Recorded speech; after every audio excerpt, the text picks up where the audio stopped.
Hey there and welcome back. If you are settling in now, drawing the covers a little higher, letting the day's frets begin to loosen and recede, letting the breath go out a little longer than it went in, then good. Because the story I want to tell you tonight is one of the great Edwardian life stories. It is the story of a woman whose name in 1895 was on the front page of every newspaper in the English-speaking world, whose marriage was the social event of the decade in two countries, whose subsequent unhappiness was a matter that the public read about in different forms for the next quarter of a century, and whose eventual escape from the cage that her wedding had built around her became in its own way one of the more satisfying long narratives that the late Victorian and Edwardian eras produced. Her name was Consuelo Vanderbilt. As always, I'd love to know where in the world are you listening from, and what time is it for you, and if you enjoy these cozy journeys through history, consider subscribing so you don't miss the next one. Whether you're here to drift into sleep or to follow the currents of history, I'm glad you're with me. She was, by general agreement of the historians and the journalists and the gossips of her century, the most famous of the women who came to be called dollar princesses. Tonight, we are going to walk through her entire life. We are going to begin in the New York of 1877, in the upper bedroom of a brownstone on Fifth Avenue, where she was born to a branch of the Vanderbilt Railroad fortune. We are going to walk through the strange controlled childhood that her mother arranged for her in the great houses of New York and Newport. We are going to follow her to Europe at 16. We are going to watch her at 17 fall in love with the wrong man. We are going to watch her mother, by methods that the modern reader will find genuinely shocking, force her at 18 into a marriage with a man she did not love. We are going to follow her to England, to the great palace of Blenheim, where she lived miserably for the next decade as the Duchess of Marlborough. We are going to watch her slowly find her feet inside an unhappy marriage and become, by her late 20s, one of the more effective political wives and philanthropic figures in Edwardian London. We are going to watch the marriage end, by separation in 1906 and by divorce in 1921. We are going to watch her at last marry the man she actually loved, a French aviation pioneer called Jacques Balsan, and live with him for 35 years in a marriage that, by every account, made the first one look like a nightmare she had eventually woken from. We are going to follow her through the Second World War, when she and Jacques fled occupied France for America. We are going to watch her, at 75, sit down in her drawing room in Long Island and write the memoir that became the source for everything that has subsequently been said about her. And we are going to leave her, at the end, in the long final years of her widowhood, until her death at 87 in 1964, when she was buried, by her own express wish, in the village churchyard at Blenheim, beside the gates of the great palace from which she had once spent 10 years trying to escape. It is a long life.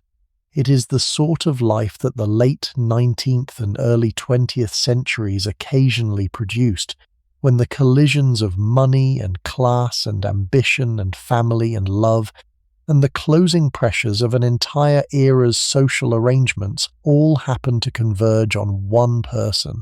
We are going to take it slowly. Settle in. We have time.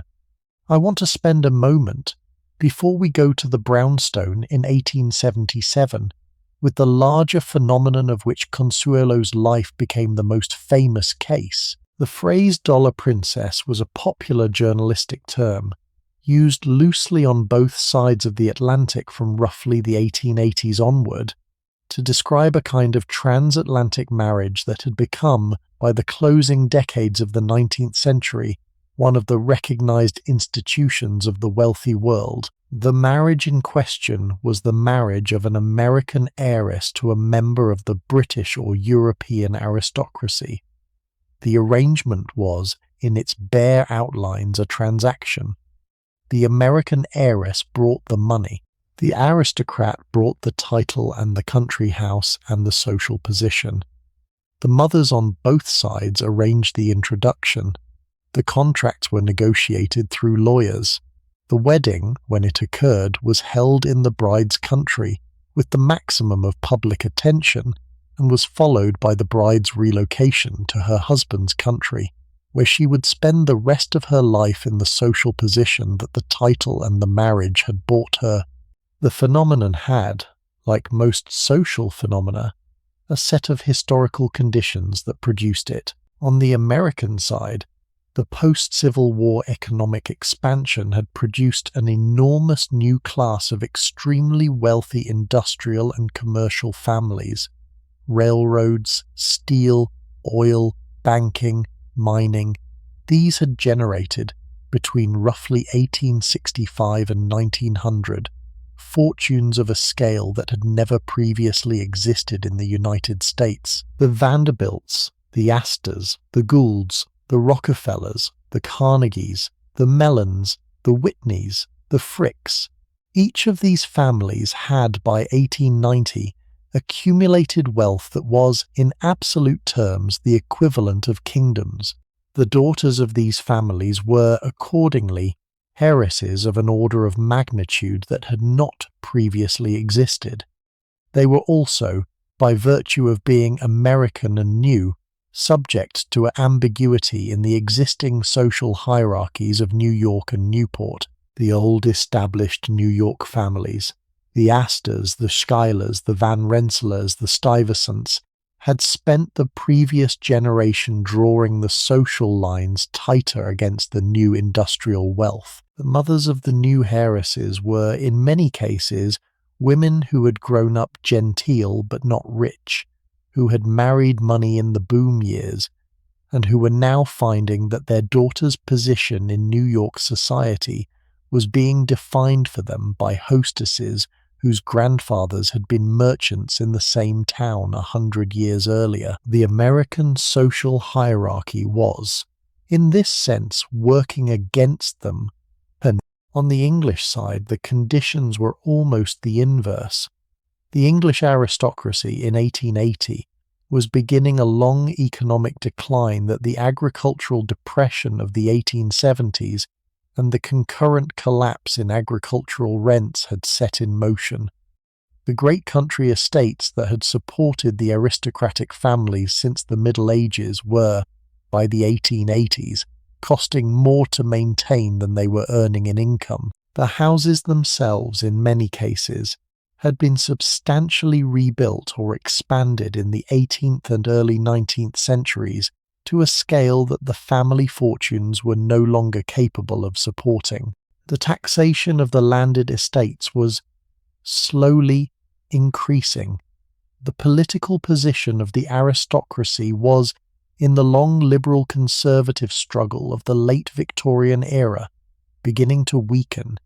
The whole apparatus of the country house and the entailed estate and the inherited title was, by the closing decades of the 19th century, in the early stages of a decline that the next several decades would deepen considerably. What the English aristocracy needed in this situation was money. What it had to offer, in exchange for money, was the one thing the new American wealth conspicuously lacked, which was social position. The trade was, accordingly, set up. The first famous Anglo-American marriages of the trade in this form occurred in the 1870s. Jenny Jerome of New York married Lord Randolph Churchill in 1874, becoming, in due course, the mother of Winston Churchill. Consuelo Yznega of Cuban-American descent married the future Duke of Manchester in 1876. The trade quickened through the 1880s. By the early 1890s, it was a recognized fact of transatlantic life. By the time of Consuelo Vanderbilt's marriage in 1895, the rate had reached perhaps a dozen such marriages a year, with the more spectacular cases attracting the type of newspaper coverage that the modern reader would associate with the marriages of film stars or royalty. The trade would continue at a slower pace until the First World War, by which time the original conditions had begun to shift. By the time of the war's end in 1918, the great age of the dollar princess was substantially over. The total number of such marriages in the half-century between 1870 and 1920 was somewhere between 300 and 400. The exact figure depends on how the term is defined, but the order of magnitude is settled. Of these 300 or 400 marriages, some were happy, some were tolerably content, some were unhappy, a number were catastrophic. The famous historian Marion Fowler, who wrote the standard study of the phenomenon, found that the rate of unhappy marriages among the dollar princesses was, as one might expect, somewhat higher than the rate among the comparable population of marriages within either country, but not as catastrophically higher as the popular memory of the trade has tended to suggest. The popular memory has, however, fixated on certain cases, and the case it has fixated on most prominently is Consuelo Vanderbilt's. Her marriage was the largest in financial scale of any of the dollar princess marriages. It was the most public. It was unhappy in ways that the conventions of the era prevented her from saying directly until decades later, and it produced, eventually, the most famous and most carefully written memoir that any of the dollar princesses left behind.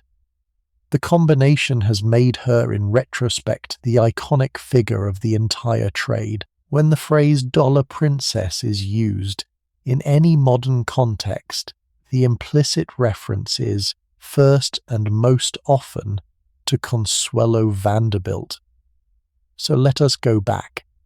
The Vanderbilt family, in 1877, was at the very top of the new American wealth that the post-war industrial expansion had been producing. The fortune had been founded by the patriarch, Cornelius Vanderbilt, known throughout his long working life as the Commodore. He had been born in 1794 on Staten Island to a Dutch farming family of modest means, had begun his working life at 16 running a ferry between Staten Island and Manhattan, had built up over the next 40 years a substantial steamship business, and had then, in his 60s, switched his entire investment into the new railroad industry that was, in the years after the Civil War, transforming the American economy. By the time of his death in January 1877, 2 months before Consuelo was born, the Commodore had assembled the New York Central Railroad system, which controlled the principal rail lines between New York and Chicago, and had become, by general agreement, the single richest man in the United States. His estate at his death was valued at approximately $100 million, which in modern terms, accounting for the dramatic shift in what wealth could buy in 1877 versus today, was somewhere between $3 and $5 billion. The estate was substantially larger than the federal government's annual budget at the time. It was, at the moment of his death, almost certainly the largest fortune in the world. The Commodore had left almost the entire fortune to his eldest son, William Henry Vanderbilt, who continued and expanded the family's railroad interests for the next 8 years until his own death in 1885. William Henry was an able businessman who almost doubled the fortune in his 8 years as its head. At his death, he in turn divided the fortune principally between his 2 eldest sons. The elder of the 2 was Cornelius Vanderbilt II, a serious and rather Puritan figure who built the great Newport house called the Breakers and lived, by Vanderbilt standards, a relatively life devoted to the family business and to philanthropy. The younger of the 2 was William Kissam Vanderbilt, known to the family and the newspapers as Willie K. And it was to William Kissam Vanderbilt and his wife that Consuelo was born on the 2nd of March, 1877. William Kissam Vanderbilt was, in his 31st year at the moment of his daughter's birth, a man of considerable charm and limited ambition. He had grown up in the immense wealth that the Commodore had created, and that his father William Henry was steadily expanding, and he had developed a form of pleasant, uncomplicated personality that the children of large fortunes occasionally produce when no pressure is placed on them to make their own way. He worked, in a moderate way, in the family railroad businesses. He had a substantial interest in horse racing, which he indulged with a version of expenditure that wealthy young men of his class had developed into a science. He was a sailor, with an interest in yachts, which had been the family's earlier business, and which he had carried forward as a personal passion. He was, by every account that has come down to us, a kind man, an absent father, and a husband whose mild temperament was almost exactly the wrong match for the temperament of the woman he had married 6 years earlier. The woman in question was Alva Erskine Smith. She was the central figure of Consuelo's childhood, and the catastrophe of Consuelo's first marriage, and the central figure of the entire story we are about to walk through.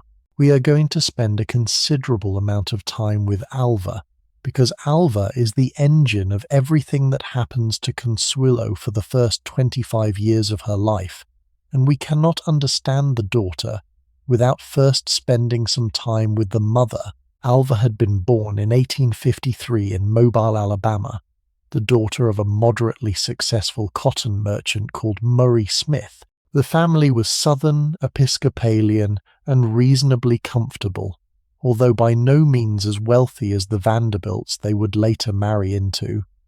Alva's father moved the family to Paris when she was a child, in part for business reasons, and in part because the cosmopolitan French environment was thought to be a better place to raise a daughter who was already showing the character of strong-willed temperament that her parents recognized would need handling. Alva spent the bulk of her childhood and adolescence in Paris and in New York, and she developed in those years the combination of European cultivation and American ambition that would, in due course, make her one of the most formidable social figures of her generation. She returned with her family to America during the Civil War, in increasingly straitened circumstances, as the war wrecked the cotton trade on which her father's wealth had depended. By the closing years of the war, the family was in financial difficulty. By the time of her father's death in 1869, when Alva was 16, the family was effectively impoverished. Alva, with her widowed mother and her sisters, had to make her own way in the New York that the Civil War's end had left them in. What Alva had to make her way with was, in summary, herself. She was not beautiful in the conventional sense. She was small, dark, with a square face and a determined jaw, and the shape of physical presence that registered as forceful rather than pretty. But she was extraordinarily intelligent. She was extraordinarily well educated by the standards of American girls of her era. She spoke French fluently, knew the European art world from her Paris years, had read more widely than any New York girl of her age. She had, most of all, an extremely clear understanding of how the social world operated, and a determination to position herself as advantageously within it as her circumstances would permit. She made, in her early 20s, the calculation that any number of intelligent, ambitious young women of the post-war American moment were making, that the path forward for a woman of her position and her resources was through the marriage market. She positioned herself, with the considerable help of various well-connected friends, in the overlapping social world of New York and Newport. She met William Kissam Vanderbilt in 1874. She married him in April of 1875. She was 22. He was 26. He was an heir to the largest fortune in America. She was, by the terms of her own marriage, now a Vanderbilt. The first child of the marriage, a son called William Kissam Vanderbilt II, was born in 1876. The second child was Consuelo. The third, a son called Harold Sterling Vanderbilt, was born in 1884. She was also, in the calculation that her mother had begun to develop almost from the moment of her birth, the principal piece in a long social game that the next 18 years would slowly construct around her. I want to spend a moment with the question of Consuelo's name, because the name is the first piece of evidence about what her mother was already planning. She was named for Consuelo Isnaga, who was Alva's closest friend and one of the early dollar princesses I mentioned in our opening. Consuelo Isnaga had married the future Duke of Manchester in 1876, the year before Consuelo Vanderbilt's birth, and had become, by 1877, the Viscountess Mandeville and the future Duchess of Manchester. Alva had been a bridesmaid at her wedding. The friendship between the two women was the closest of Alva's life. The naming of Alva's daughter for her friend was, at one level, a sentimental gesture. At another level, it was a first signal to anyone close enough to the family to register it that Alva had decided, before her daughter was a year old, that her daughter's destiny was to follow Consuelo Isnaga's. The name was in this sense a permanent reminder, audible every time the child was addressed, of what her mother had already begun to plan for her. The child grew up accordingly with a name that was also a program. The household into which Consuelo was born was, even by the standards of the new American wealth, an exceptionally large one. The 44th Street brownstone in which she was born was the family's first house, but Alva had already, in 1877, begun to lay the plans for the house that would replace it. The replacement house, when it was completed 5 years later, would become one of the most famous dwellings ever built in the United States. It stood at 660 Fifth Avenue, on the corner of 52nd Street, and it had been designed by the architect Richard Morris Hunt at Alva's request as a French Renaissance chateau in the Loire Valley style. The house was the size of a palace.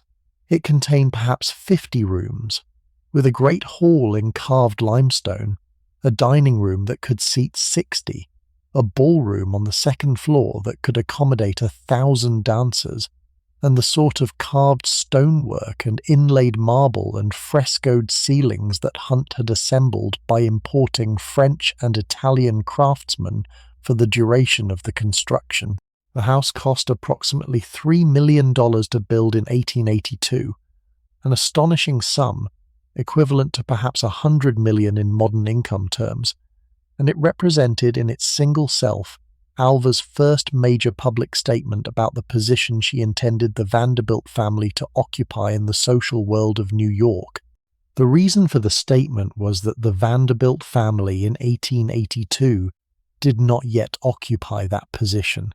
The old New York social world was dominated in those years by Mrs. Caroline Schermerhorn Astor, the wife of William Backhouse Astor Jr., who had become the unchallenged arbiter of who was admitted to the central core of New York society and who was not.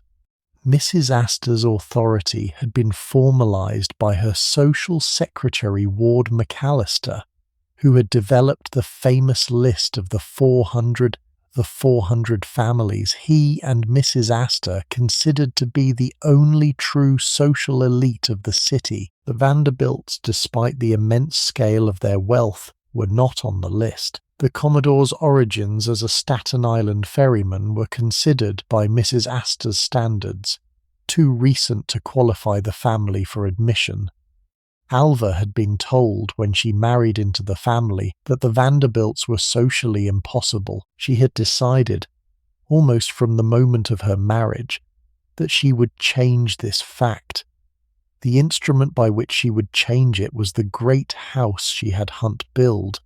The instrument was also the great party she gave to inaugurate the house. The party in question, Alva's costume ball of the 26th of March, 1883, was the single most famous entertainment in the history of New York to that point, and it was the event that broke the Astor monopoly and forced the established New York society to admit the Vanderbilts to its inner circle. The story of the ball is one of the better-known pieces of Gilded Age legend, and the story is worth telling because it tells us a great deal about the type of woman who was 6 years after Consuelo's birth, in the middle of arranging the family's social position with a calculation that the modern reader will recognize as, at minimum, formidable.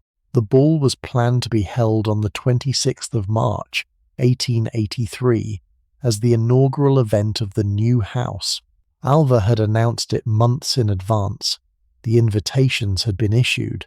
The costume requirements, every guest was to come in an elaborate fancy dress costume, had been published in the society columns.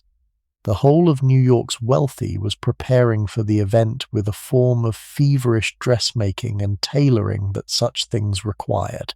Mrs. Astor's daughter, Carrie Astor, who was at this time 17, had been preparing an elaborate costume for a star quadrille that several of the younger women had been planning to perform at the ball. Carrie was practicing the quadrille with her friends. The dress had been ordered, the shoes had been bought. Carrie was, in every meaningful sense, planning to attend. There was, however, a problem. Alva had not received Carrie or her mother on the standard reciprocal social calls that New York society required as the basis of its mutual recognition. Mrs. Astor had not, in the 8 years of Alva's marriage, paid the first call on Alva that would have admitted her to the Astor circle. The reason for the omission was, on the formal level, that Mrs. Astor did not consider the Vanderbilts to be socially eligible for the call. The practical effect of the omission was that Alva, by the strict rules of the era, was not in a position to extend an invitation to Carrie Astor because she had not been formally introduced to the Astor family. Alva accordingly sent word to Mrs. Astor's house through her social secretary, as such things were handled, that she regretted that she could not invite Carrie to the ball because Mrs. Astor had not paid her the call. The pressure on Mrs. Astor was immediate. Carrie was distraught. The dress had been ordered. The quadrille had been practiced. The whole of the younger New York set was going to be at the ball, and Carrie's exclusion would be a public humiliation that the Astor family could not afford. Mrs. Astor was forced, after a period of internal calculation, to call on Alva. She did so. The invitation to Carrie was issued. The ball went forward as planned. The Astor monopoly had been broken. The ball itself was by every contemporary account the most spectacular entertainment New York had ever seen. There were perhaps 1,200 guests. The house was decorated with thousands of flowers brought up from the south for the purpose. The catering had been arranged by Delmonico's, the great New York restaurant of the era. The supper alone served at midnight to all 1,200 guests in the new dining room, and the great hall included quail, terrapin, fillet of beef, cold sturgeon, and an elaborate sequence of patisserie that the Delmonico chefs had prepared specially for the evening. The costumes were extraordinary. Alva herself appeared as a Venetian princess from a Renaissance painting, in a dress of pale yellow silk and gold brocade with a set of pearl and diamond ornaments that she had commissioned from Tiffany for the occasion. The various Vanderbilt cousins and brothers-in-law and sisters-in-law appeared in increasingly elaborate costumes. The star quadrille was performed at midnight.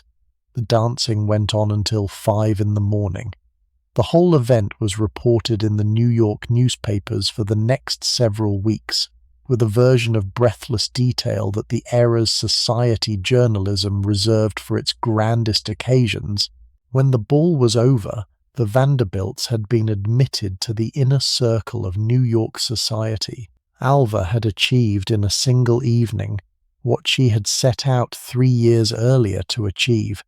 Consuelo, the eldest daughter, was 6 years old. She had not, of course, attended the ball. She was a child, and the ball was for adults. But the household into which she had been born, and the campaign of which she would in due course become the central piece, had now been substantially advanced. The Vanderbilts were, as of the morning of the 27th of March 1883, where Alva had wanted them to be. The next phase of Alva's planning could now begin. The next phase of Alva's planning concerned the daughter. We are going to spend now a substantial portion of the story with the childhood and adolescence of Consuelo, because of the period in which Alva's plan was being executed in its most form, and the period in which the foundation of the catastrophe of the first marriage was being slowly laid. The childhood was, in its way, one of the more carefully controlled childhoods that the wealthy of the late 19th century produced, and the control of it was, we now understand from Consuelo's own memoir and from the various biographers who have studied the period, the single most consequential fact about her early life. Consuelo was, throughout her childhood, an exceptionally tall and exceptionally beautiful girl. She had her father's height. She would reach by adulthood somewhere close to 6 feet, which in the era of women who averaged perhaps 5 feet 3 made her conspicuously tall.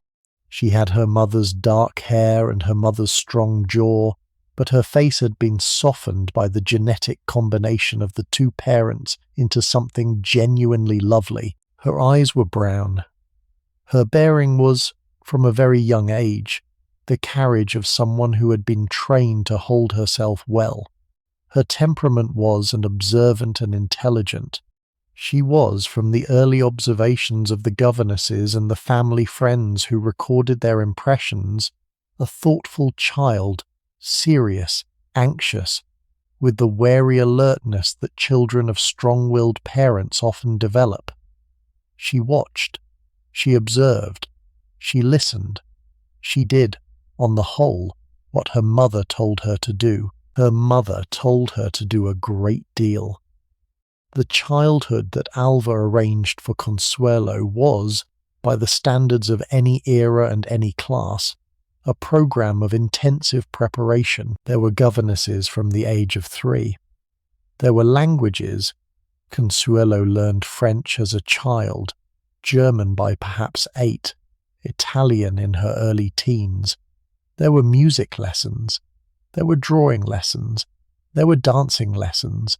There were riding lessons. There were the lessons in deportment and manners and conversation that Alva considered the foundation of her daughter's future.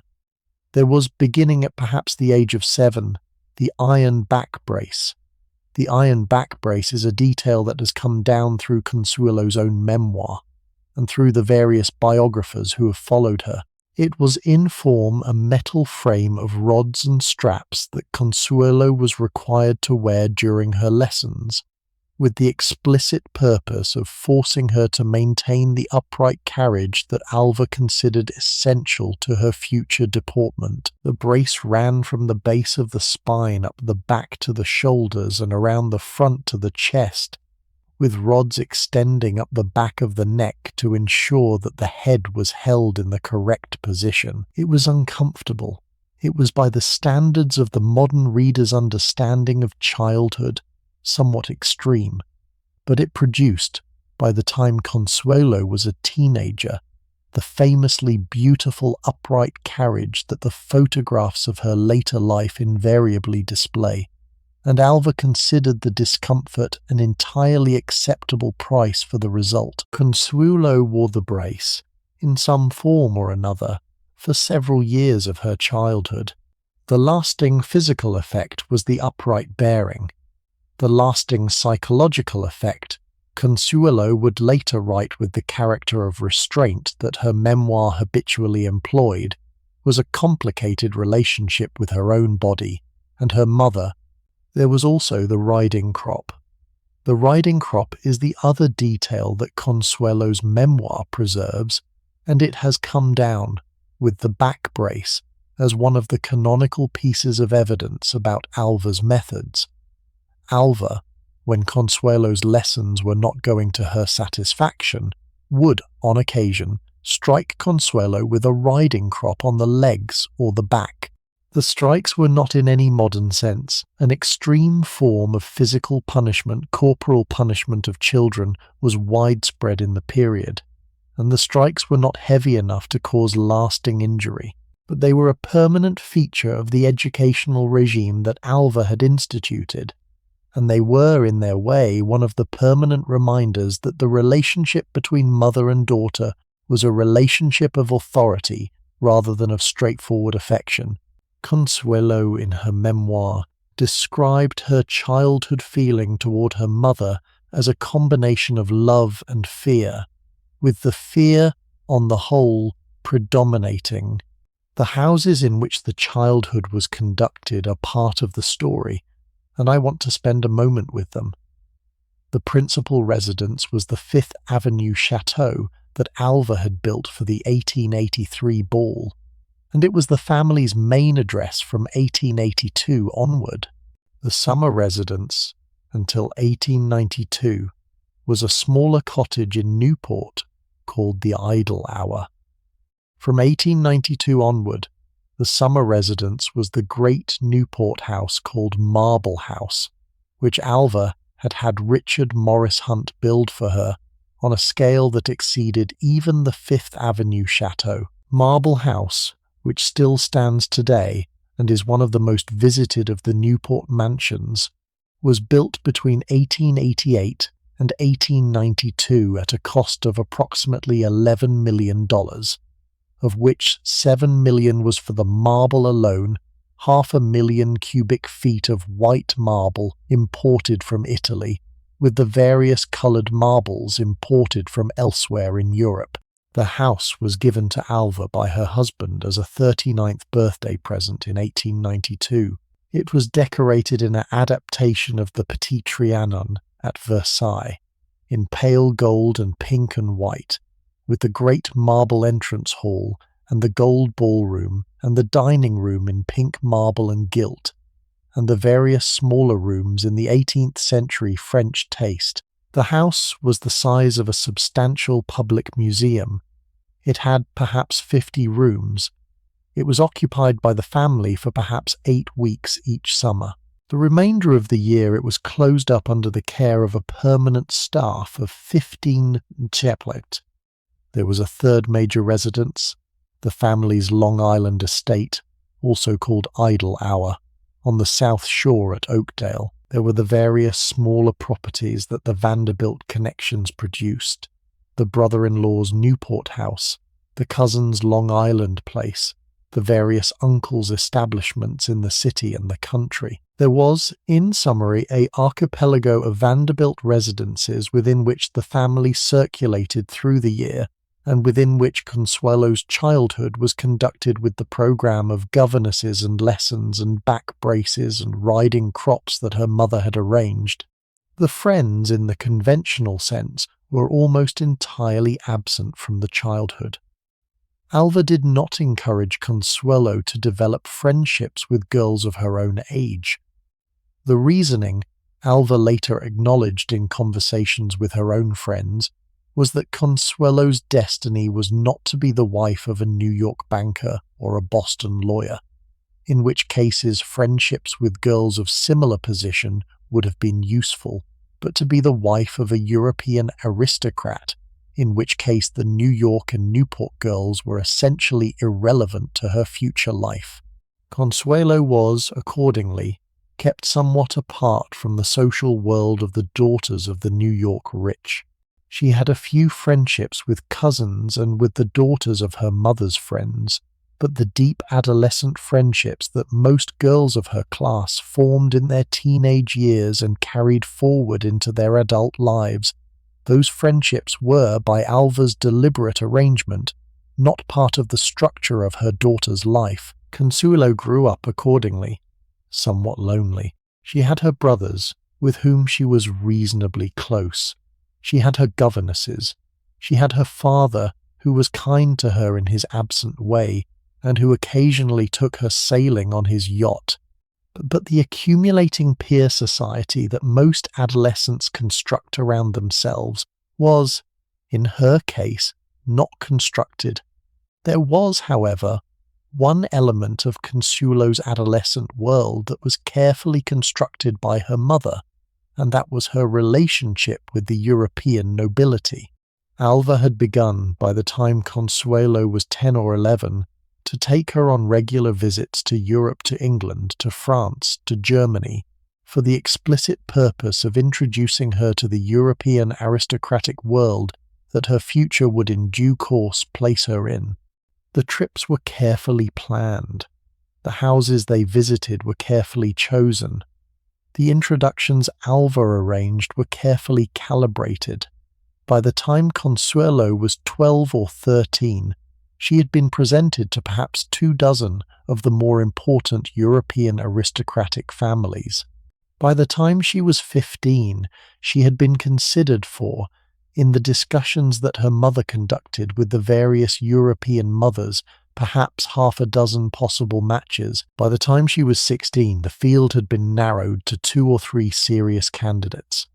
The whole process of this informal preparation was, in its way, the rough European equivalent of the formal arranged marriage negotiations that other cultures conducted more openly. The daughter was being prepared, slowly and carefully, for the disposal her mother had been planning since her birth. Consuelo was aware, in the broad outlines, of what was being prepared. She was an intelligent girl, and the intelligence she had been showing since childhood made her perfectly capable of understanding what the European introductions and the conversations and the gradual narrowing of the field of possible matches actually meant. She was not, however, in any meaningful sense able to resist. The combination of her mother's dominant personality, her own conditioned obedience, the absence of any peer support from friends or other relatives, and her general lack of any other prospects, all of this combined by the time she was 16 into a situation in which Consuelo was substantially powerless to direct her own future. She knew what was coming. She could not, by any means at her disposal, prevent it. There was, however, one development in Consuelo's adolescence that briefly threatened the arrangement her mother was constructing. The development took the form of a young American man called Winthrop Rutherford, and the story of Consuelo's love for him is the near escape that her life almost made before the cage closed completely. Winthrop Rutherford was, in 1894, 22 years old. He came from one of the older New York families. The Rutherfords had been in New York since the Dutch period, were related by marriage to the Stuyvesants and the Schuylers, and represented the shape of old established American social position that the Vanderbilts had spent the previous decade buying their way into. Winthrop himself was tall, fair-haired, athletic, intelligent, and considered by the Society of the New York Young one of the most eligible bachelors of his generation. He was a graduate of Columbia.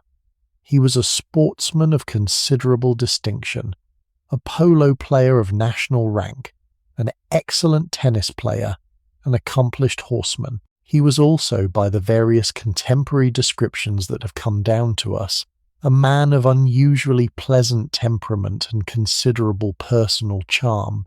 He met Consuelo at some point in the early 1890s at one of the dinners that the New York wealthy circulated their unmarried young people through during the season. He was struck by her.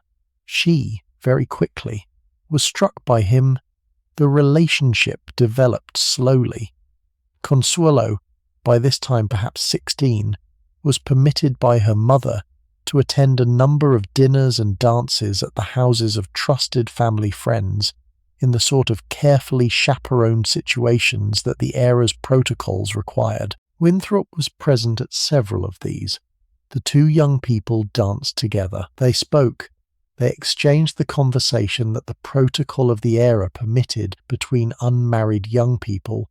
By the spring of 1894, when Consuelo was 17, the relationship had developed into the type of romantic understanding that, in any ordinary family, would have led toward an engagement. Alva was aware of the developing relationship. She was not, at first, alarmed by it.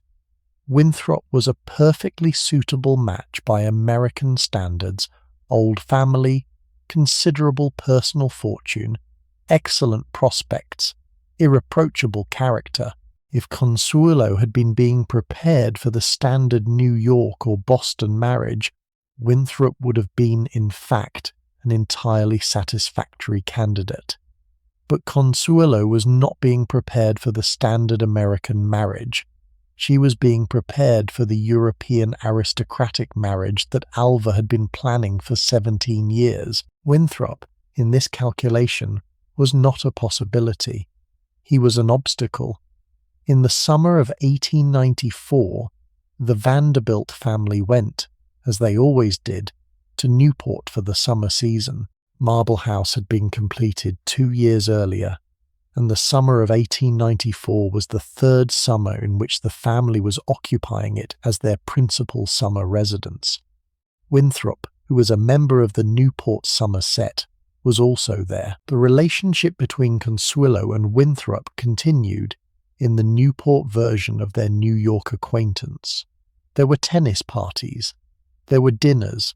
There were, on at least one occasion, the conversations between the two of them that the gardens of Marble House, when Alva was occupied with her own social engagements, briefly permitted. The proposal, when it came in August of 1894.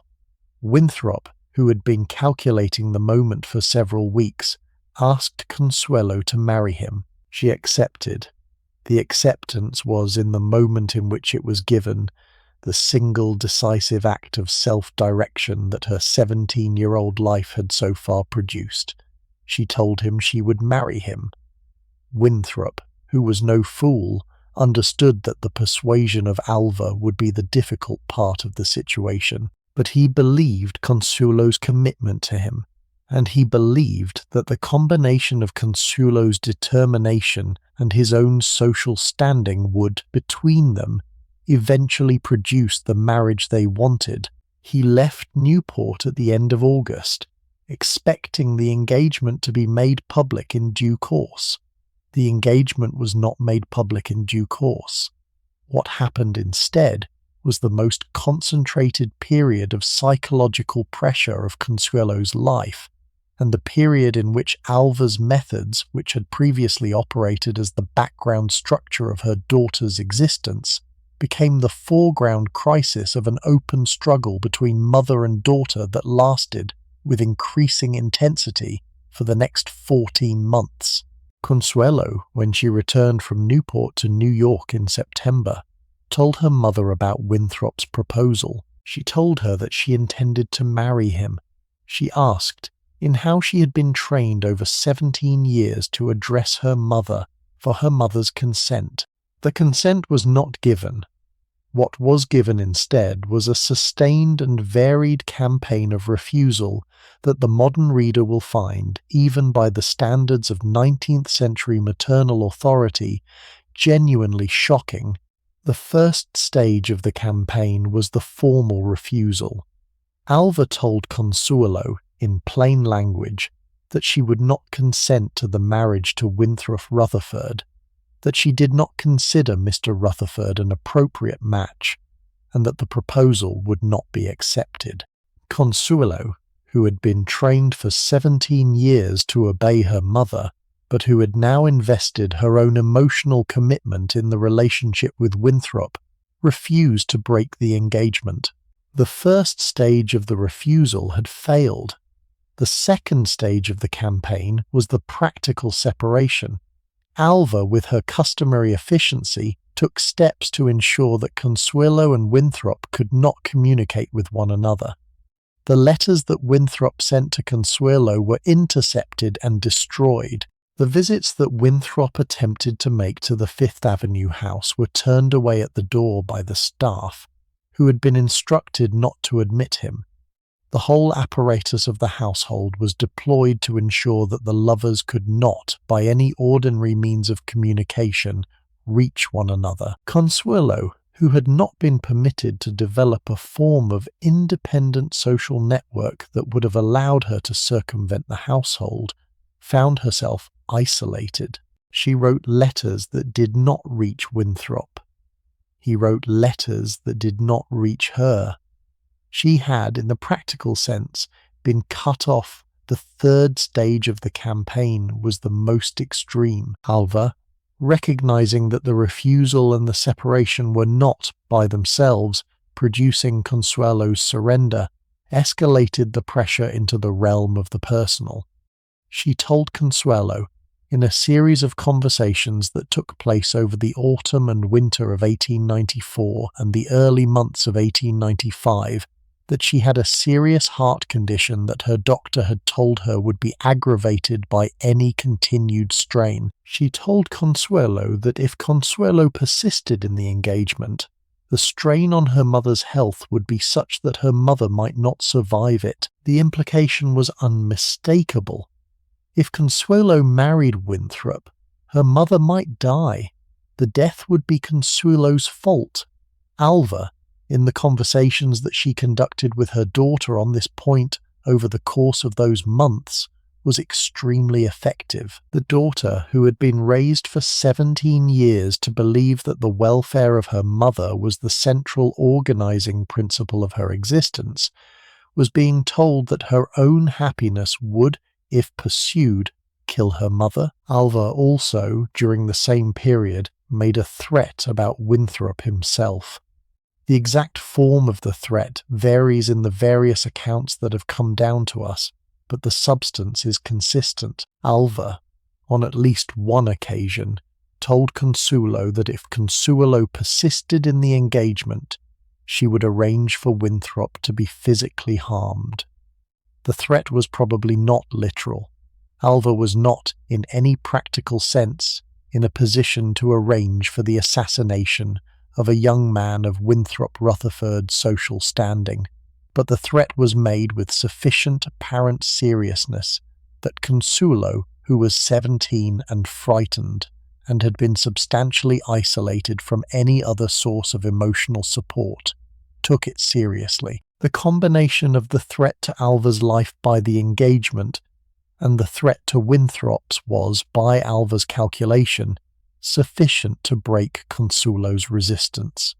The calculation was correct. Consuelo broke. The exact moment of the breaking is hard to date, because the various accounts differ slightly, but by the spring of 1895, perhaps March or April, Consuelo had agreed to break the engagement to Winthrop and to accept whatever marriage her mother arranged. The agreement was given in the conversation between mother and daughter that had been, for the previous 6 months, the principal recurring event of Consuelo's life. Consuelo wept. She agreed. She wrote, at her mother's instruction, the letter to Winthrop in which she ended the engagement. The letter was sent. The relationship was over. Consuelo, at 18, had surrendered the one piece of her own future that she had ever attempted to claim. The aftermath of the surrender was, as Alva had always intended it to be, the beginning of the next phase of the project. With Consuelo's resistance broken, Alva could now turn to the actual business of the European marriage that she had been preparing for the previous 17 years. She had a candidate. The candidate had been, in fact, identified in the European discussions of the previous several years, and the negotiations had been quietly underway since the previous summer. The candidate was the 9th Duke of Marlborough, and his name will now become the central name in the next decade of Consuelo's life. I want, before we go to the Duke himself, to make an observation about the 14 months between Winthrop's proposal in August 1894 and the wedding to the Duke in November 1895. The 14 months are, in some sense, the period in which the entire crime of the affair was committed, and the period in which the ground was prepared for the unhappiness that the next 25 years would slowly unfold. Alva, in those 14 months, broke her daughter's spirit in a way that the daughter herself acknowledged, in her later memoir, had taken her decades to recover from. The breaking was done with Alva's customary efficiency, and Alva herself, for the rest of her own life, would alternate between defending what she had done and occasionally expressing the regret that the older Alva of the 1920s would eventually express. We will come, in due course, to the older Alva and to the remarkable acknowledgement of her error that she made in 1926. But the breaking of 1894 to 1895 was, at the time and for many years afterward, complete. Consuelo entered the marriage to the Duke of Marlborough as a defeated person, and the defeat was, by her mother's deliberate construction, the foundation of her wedded life. The 9th Duke of Marlborough was, in the spring of 1895, 23 years old. His full name was Charles Richard John Spencer Churchill, and he was the head of one of the great ducal houses of England. The Dukedom of Marlborough had been created in 1702 for the first Duke, John Churchill, the great military commander whose victories in the War of the Spanish Succession against Louis XIV had made him, in his own lifetime, one of the most celebrated soldiers in English history. The first Duke had been granted, by a grateful nation in 1705, the manor of Woodstock in Oxfordshire, on which Queen Anne and Parliament had agreed to construct, at the public expense, a great palace as a monument to his victories. The palace was Blenheim, named for the first Duke's most famous battle. The palace had been designed by John Vanbrugh, was constructed between 1705 and 1722, and was, in its scale and grandeur, perhaps the largest non-royal residence ever built in England. It had been the seat of the Marlborough Dukes for the previous 200 years. The 9th Duke had succeeded to the title in November 1892, on the death of his father, the 8th Duke. He was at that point 21 years old. He had been at Cambridge, had not distinguished himself there, and had been, by the standards of the young Edwardian aristocrat, a perfectly ordinary heir. He was in stature about 5 feet 6, considerably shorter than Consuelo would prove to be when they met slender, with a precise face and a precise manner. He had a stutter. He was not a social man. He was reserved, formal, with a strong sense of his own ducal dignity and a fierce attachment to Blenheim Palace and to the Marlborough family inheritance. His nickname, which had attached itself to him in childhood and which he carried for the rest of his life, was Sunny, not because he had a sunny disposition, which by all accounts he did not, but because his courtesy title before his accession to the dukedom had been Earl of Sunderland, and Sunny was the affectionate diminutive of Sunderland that the family had used. The Duke's problem when he succeeded to the title in 1892 was that the Marlborough estate was in serious financial difficulty. The 7th and 8th Dukes had, between them, substantially mismanaged the family fortune. The 8th Duke Inn had been a disaster. He had divorced his first wife in 1883, in a scandal that had excluded him from court society for years, had remarried to an American widow whose money he had largely spent, and had died at 52, leaving the estate substantially encumbered with debts. The agricultural depression that I mentioned earlier, which had been undermining the income of the great English estates since the late 1870s, had hit Blenheim with severity, because the Marlborough estate was almost entirely dependent on agricultural rents that had fallen by perhaps 40% in the previous 15 years. The palace itself, which required an enormous staff to maintain and was costing in 1892 perhaps £30,000 a year merely to keep open, was, by the time of the 9th Duke's accession, a substantial financial drain on the family's diminishing income. The Duke, when he took stock of his inheritance in 1892 and 1893, recognised that he had to do something dramatic to prevent the Marlborough fortune from collapsing entirely. What the Duke decided to do was to marry an American heiress. The decision was not, by the standards of the Anglo-American marriage market that had developed in the previous 2 decades, an unusual one. Several of the great English houses had, by 1893, taken the same step. The Duke of Manchester had married Consuelo Yznaga in 1876. Lord Randolph Churchill, the Duke of Marlborough's uncle, yes, the same uncle, had married Jenny Jerome in 1874. The future Duke of Roxburghe would marry an American heiress in 1903. The Anglo-American marriage was, by the early 1890s, a recognised solution to the financial difficulties of the great English houses, and the 9th Duke was simply, in choosing to make it, following an established pattern.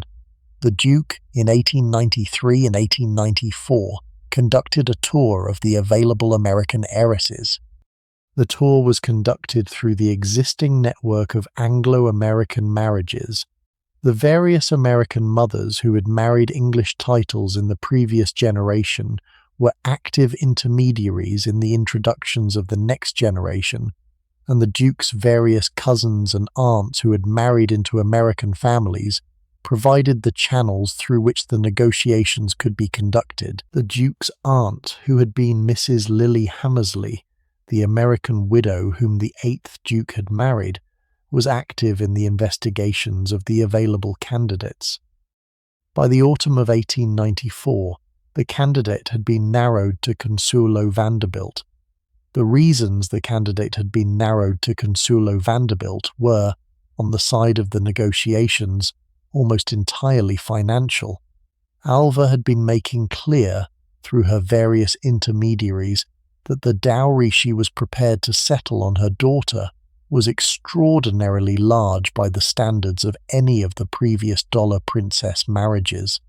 The dowry Alva was prepared to offer, if the right ducal title could be secured, was approximately $2.5 million American dollars in railroad stock, which was, in 1895, perhaps 18% of the entire combined valuation of the Marlborough estate, and which represented, in modern income terms, somewhere between $80 and $100 million in immediate liquid wealth. There was, in addition to the principal settlement, an annual income for the Duke of approximately $100,000, perhaps $4 million a year in modern income terms. The combination, when Alva made it clear that she was prepared to offer it, made Consuelo Vanderbilt by a substantial margin the most financially attractive heiress on the market. The Duke, who had inspected the field carefully, decided that Consuelo Vanderbilt was the candidate he would pursue.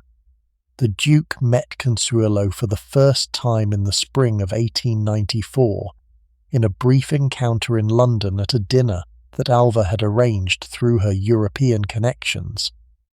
The meeting was perfectly cordial, because such introductions were conducted, but it produced no romantic spark on either side. The Duke, who was at this point still privately involved with another young woman in England with whom he had been seriously in love for some time, was approaching the marriage as a financial transaction rather than as a romantic enterprise.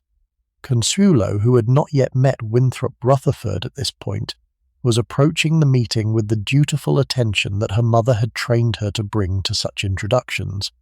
The two of them shook hands. They spoke briefly. The Duke retired. The introduction had served its purpose. The negotiations between Alva and the Duke's representatives continued through the autumn of 1894 and into the spring of 1895, the same autumn and spring during which Alva was conducting her campaign to break Consuelo's engagement to Winthrop. By the spring of 1895, when Consuelo's resistance was finally broken, the marriage settlement had been substantially agreed. The Duke would receive the $2.5 million in railroad stock with the additional annual income. He would in exchange marry Consuelo. The wedding would be held in New York in the autumn. The financial settlement would be paid on the day of the wedding.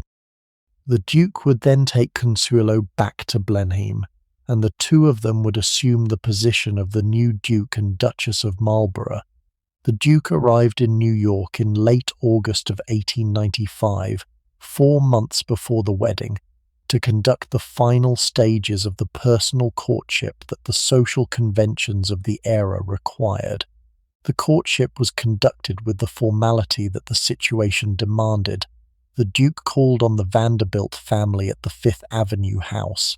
He took Consuelo, with appropriate chaperones, to dinners and to the opera. He spent some weeks at Newport with the family in late August. He was, by every contemporary account, perfectly correct in his manner.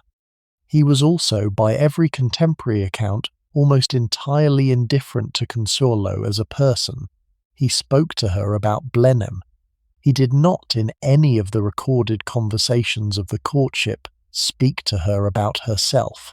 He was, in his way, conducting the marriage as the financial transaction that everyone involved understood it to be, and the social courtesies of the courtship were, for him, the protocols required by the transaction rather than the expressions of any personal feeling. Consuelo, during the courtship, was substantially silent. She had not, since the surrender of the previous spring, attempted to alter the course of events. She accepted what was being arranged. She received the Duke when he called. She attended the dinners. She wore the dresses her mother had selected. She said the conventional things that the situation required. She was, by every account that has come down to us from that summer and autumn, in a state of profound despair that the social conventions of the era prevented her from expressing publicly. She was 18 years old. She was about to be married in less than 3 months to a man she did not love, in a country she had never lived in a position she had not chosen, for reasons that had been determined by her mother before she could remember. She did, as her mother required, what her mother required of her. The wedding date was set for the 6th of November 1895.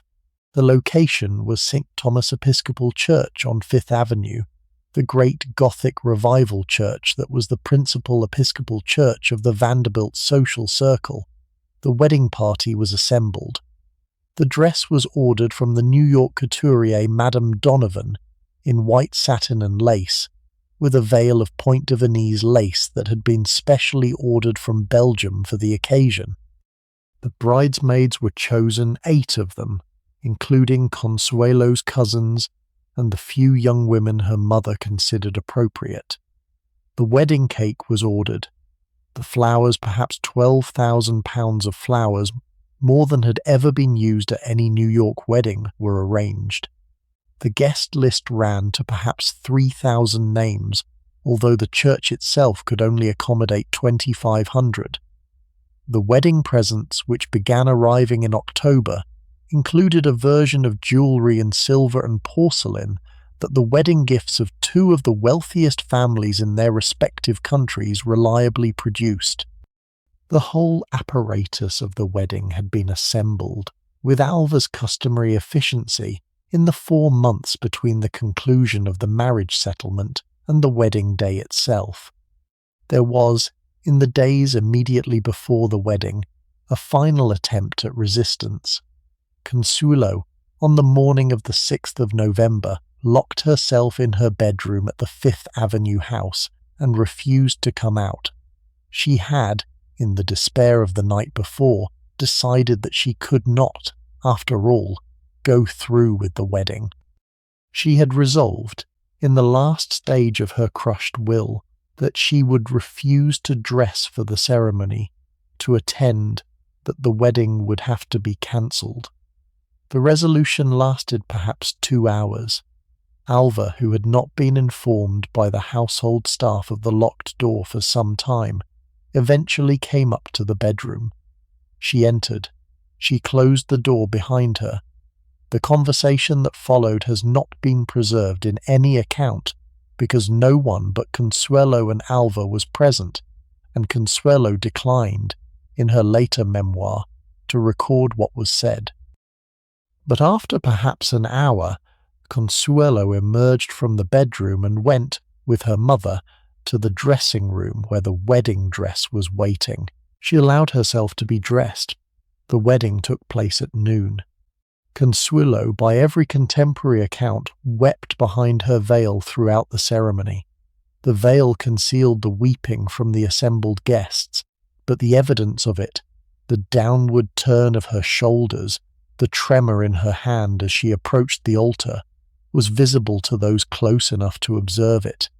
The Duke, at the altar, conducted himself with his customary correctness. The vows were exchanged. The ring was placed. The marriage was solemnized. The recessional was played. The new Duke and Duchess of Marlborough walked down the aisle of St. Thomas Episcopal Church and out into the bright November afternoon of Fifth Avenue, where a crowd of perhaps several thousand spectators was waiting on the sidewalks to see them.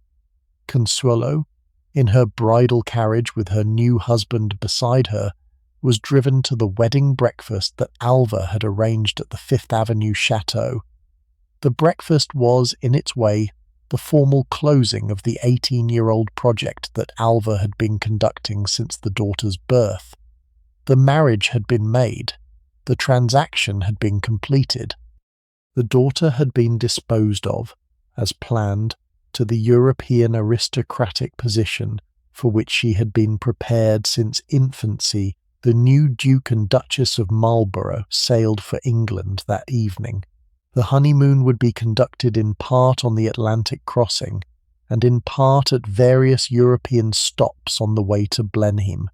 The arrival at Blenheim was scheduled for early December, in time for the Christmas season that the great English country houses traditionally celebrated with considerable formality.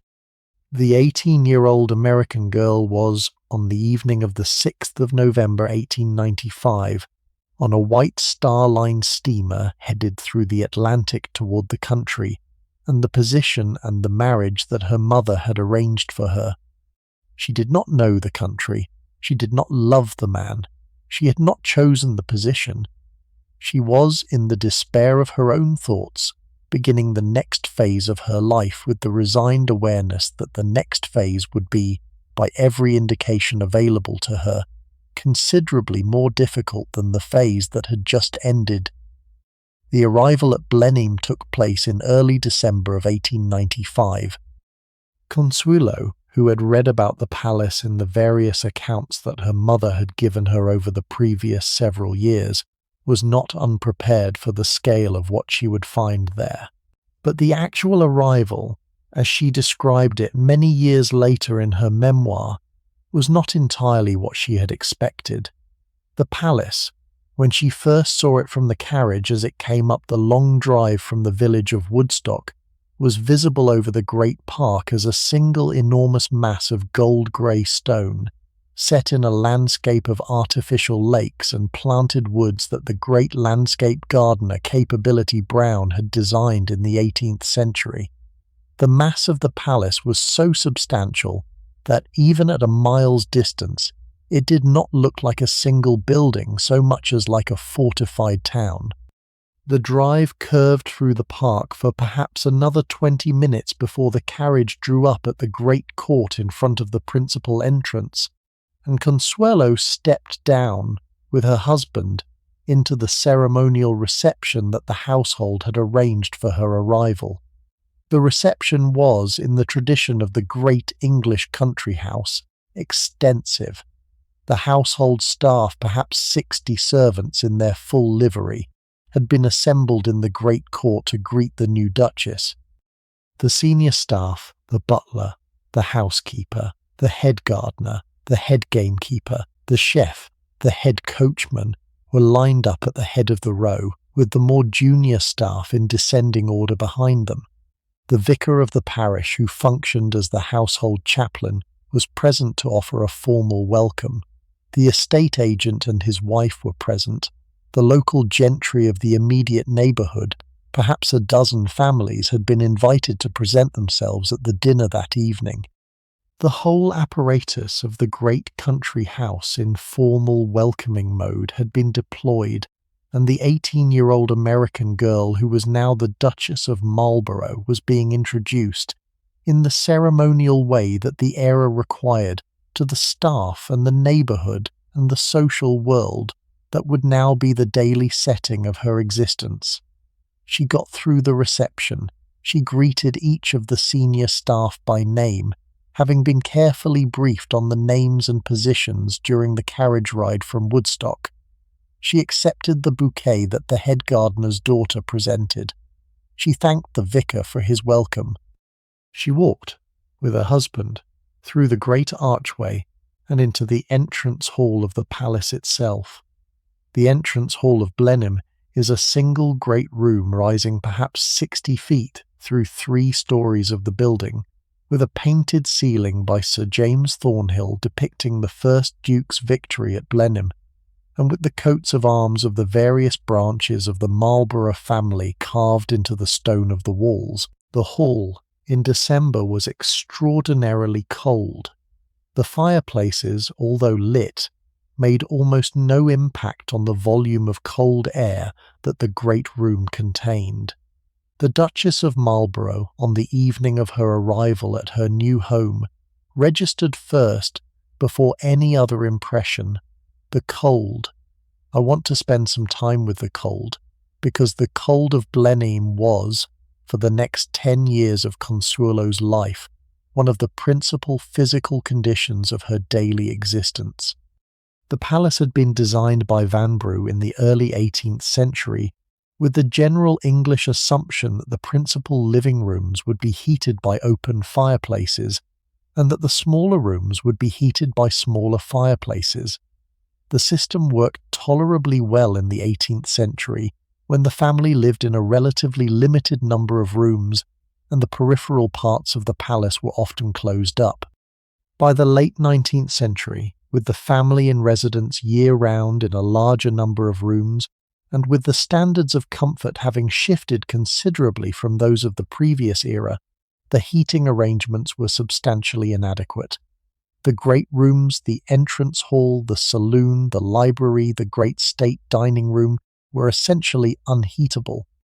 The smaller rooms in which the family actually lived were heated by their fireplaces, but the corridors connecting them were not, and the daily traverse from the bedroom to the breakfast room, to the morning room, to the dining room, to the library, involved, for several months of the year, the crossing of a series of unheated corridors that were, in midwinter, only marginally warmer than the open air outside. Consuelo, who had grown up in the centrally heated houses of the New York and Newport Vanderbilts, found the cold of Blenheim a constant minor torment of her daily existence for the entire decade she lived there. The cold was, however, the obvious physical complaint. The deeper difficulties of her position were not physical. The deeper difficulties were social and personal, and they were going to require considerably more than additional firewood to resolve. The first of the deeper difficulties was the social position that the new Duchess found herself occupying. The Duchess of Marlborough was, by the accident of the dukedom's seniority in history, one of the highest-ranking women in English society. She was by precedence expected to be received at court. She was expected to play a formal role at the great occasions of the Marlborough family, the local hunts, the county functions, the political gatherings that the Duke would in due course be hosting at Blenheim. She was expected to be a substantial figure in London society during the seasons when the Duke and Duchess took up residence at the family's London house in Curzon Street. She was expected, in summary, to function as a duchess of one of the great English ducal houses at the close of the 19th century. She was 18 years old. She had been in England for less than 2 months. She did not know the social and political conventions in any detail. She was, in the practical sense, almost completely unprepared for the role that the marriage had assigned her. She set about the preparation in the methodical way that her childhood training had taught her. She studied the precedence books. She memorized the names of the principal English families and their seats and their connections. She learned the rules of court etiquette that her presentation at court would require. She practiced the carefully calibrated curtsies that the various ranks of court society called for. She was, by the standards of any reasonable assessment, a quick study. By the spring of 1896, when she made her first court appearance at Buckingham Palace, she had assembled a working competence in the role that the society pages of the London newspapers reliably found impressive. The reception at court was a success. She was, in the public way that the society pages required, launched as the new Duchess of Marlborough. The second of the deeper difficulties was the position of her marriage. The Duke, in the months of the honeymoon and the first months of the marriage, had been correct in his manner toward her, but had not, in any meaningful sense, been affectionate. He treated her with the courtesy that he treated his sisters and his female cousins. He did not seek her out for the pleasures that newly married couples seek each other out for. He did not, in any of the recorded behaviours of the early marriage, indicate that he had developed any feeling for her in the weeks since the wedding. The marriage was, on his side, the financial transaction it had always been. He had married her because he needed her dowry. The dowry had been paid. The transaction was complete. The continued daily presence of his wife was, for him, an obligation rather than a pleasure. He performed the obligation with the courtesy that his upbringing required, but he did not, in any meaningful sense, conceal the fact that the obligation was, for him, an obligation rather than a pleasure. Consuelo, who had married him without loving him, had not expected love from him, but she had expected perhaps a warmer version of the relationship that the marriage had created. The expectation, in the daily evidence of the early months of the marriage, proved to be unfounded.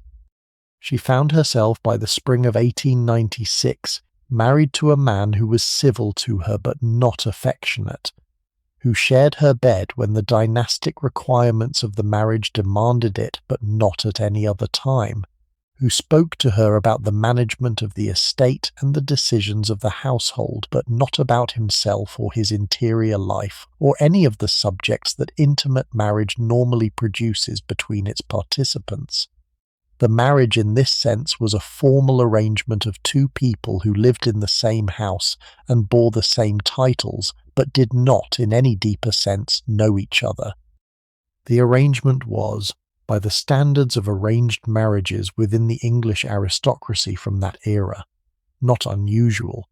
It was perhaps no worse than half of the arranged marriages of similar position, but it was the daily reality of Consuelo's life, and reality from which she would not, for the next 10 years, be able to escape. The dynastic obligation that I mentioned a moment ago produced, in due course, the two children whose existence is one of the fixed reference points of the story. The first of these was a son who was born on the 18th of September 1897, 22 months after the wedding. He was christened John Albert Edward William Spencer Churchill, the John for the founding first Duke, the Albert for the late Prince Consort, the Edward for the Prince of Wales who had agreed to be his godfather, the William for Consuelo's father, William Kissam Vanderbilt. He was, by the title that the heir of the dukedom held by courtesy, the Marquess of Blandford. He would, in due course, succeed to the dukedom on his father's death, becoming the 10th Duke of Marlborough. The second son was Ivor Charles Spencer Churchill, born on the 14th of October 1898, 13 months after his elder brother. He was the spare. The two of them, in the folk attribution that has come down through the various biographical accounts, are sometimes said to have been the original heir and a spare of the famous phrase. The phrase itself does not, as far as the historians have been able to establish, originate with Consuelo. It is a folk formulation that has attached itself to the Marlborough dynasty in retrospect, but the two boys did, in their fashion, occupy the roles that the phrase named. The first son secured the dynastic continuity of the dukedom. The second son secured the contingency in case of accident to the first. By 1898, when the second son was 13 months old, the dynastic obligation that the marriage had been contracted to satisfy was fully discharged. Consuelo had, by the standards of her contractual position, completed her principal duty as the Duchess of Marlborough. The remaining 66 years of her life would, in some sense, be the long working out of what one does with one's life after the principal obligation has been completed at the age of 21. I want to spend, before we leave the early years at Blenheim, a little time with the daily texture of Consuelo's life there in the years 1896 to perhaps 1900. The texture is part of the story, and the accumulated details of it tell us a good deal about what the position of Duchess of Marlborough actually consisted of in the closing years of the 19th century. The day at Blenheim began, for the Duchess, at perhaps 8 in the morning, when her lady's maid brought her morning tea and ran her bath. The dressing was an extended affair. Consuelo had, by 1896, the wardrobe of a great Edwardian duchess, which meant that the morning costume for a day in residence was the walking dress in tweed or wool that the country position required, with the appropriate boots and the appropriate hat for the morning's outdoor activity, with the jewellery that the morning required, with the hair dressed in the relatively simple morning arrangement. Breakfast was at 9, in the breakfast room that the family used for informal meals, served buffet-style from the sideboards by the footman, with the standard English country house breakfast kippers and bacon and eggs and toast and the porridge that the Scottish heritage of certain English country house traditions had introduced. The Duke, when he was in residence, was sometimes present at breakfast, and sometimes not. He had a habit, which he carried throughout his life, of taking his breakfast in his own dressing room when he was not inclined to social conversation, and the absence of him at breakfast was one of the recurring features of the Duchess's morning life. After breakfast, the Duchess attended to her correspondence. The post arrived at perhaps 10, and the volume of it was substantial. A duchess of one of the great houses received on an average day perhaps 30 or 40 letters, invitations to county functions, requests for charitable subscriptions, letters from the army of cousins and connections that the Marlborough family network produced, business communications about the estate and the various properties, the letters from her family in America. The correspondence took perhaps 2 hours. The Duchess wrote her replies in her own hand, on the heavy cream paper that the Marlborough family had been using for 2 centuries, with the family crest in dark blue at the head. The replies were sealed with the red wax and the family seal that the formal protocols of the era required. The correspondence was, in this sense, a substantial daily occupation, and the management of it was one of the recurring features of Consuelo's day after the correspondence. There was the morning consultation with the housekeeper, The housekeeper, a Mrs. Peary who had been at Blenheim for 30 years before Consuelo's arrival, came to the sitting room that the Duchess used for her morning office, and the two of them went through the daily decisions about the household. The menus for the day's meals were finalised. The assignments of the various housemaids to the various rooms were confirmed. The requirements for the evening, if there were guests for dinner, the preparations for the guest rooms, the additional services that the visit required, were arranged. The whole consultation took perhaps half an hour. The Duchess emerged from it with the confirmed sense of what the day's domestic apparatus would consist of, and the housekeeper carried back to the main staff areas the instructions that would govern the daily work of the perhaps 60 servants who maintained the establishment. The midday meal was at 1. Lunch at Blenheim, in the family's normal residential mode, was served in the breakfast room, in the same buffet style as the breakfast, with a more substantial set of dishes, typically a cold roast and a hot dish of some kind, with vegetables and a sweet course and cheese. The Duke, when present, sat at the head, the Duchess at the foot. Any guests in residence took the chairs along the sides. The conversation at lunch was the conversation of the country house, the morning's ride, the political news that the morning's papers had brought, the estate matters that had arisen since breakfast.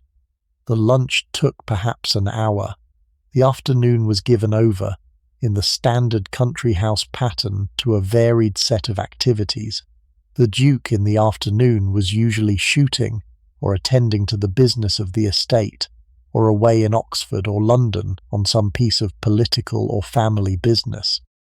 The Duchess in the afternoon was generally engaged in some combination of riding, walking, paying calls on the local gentry, receiving callers at Blenheim, or attending to some piece of charitable work in the surrounding villages.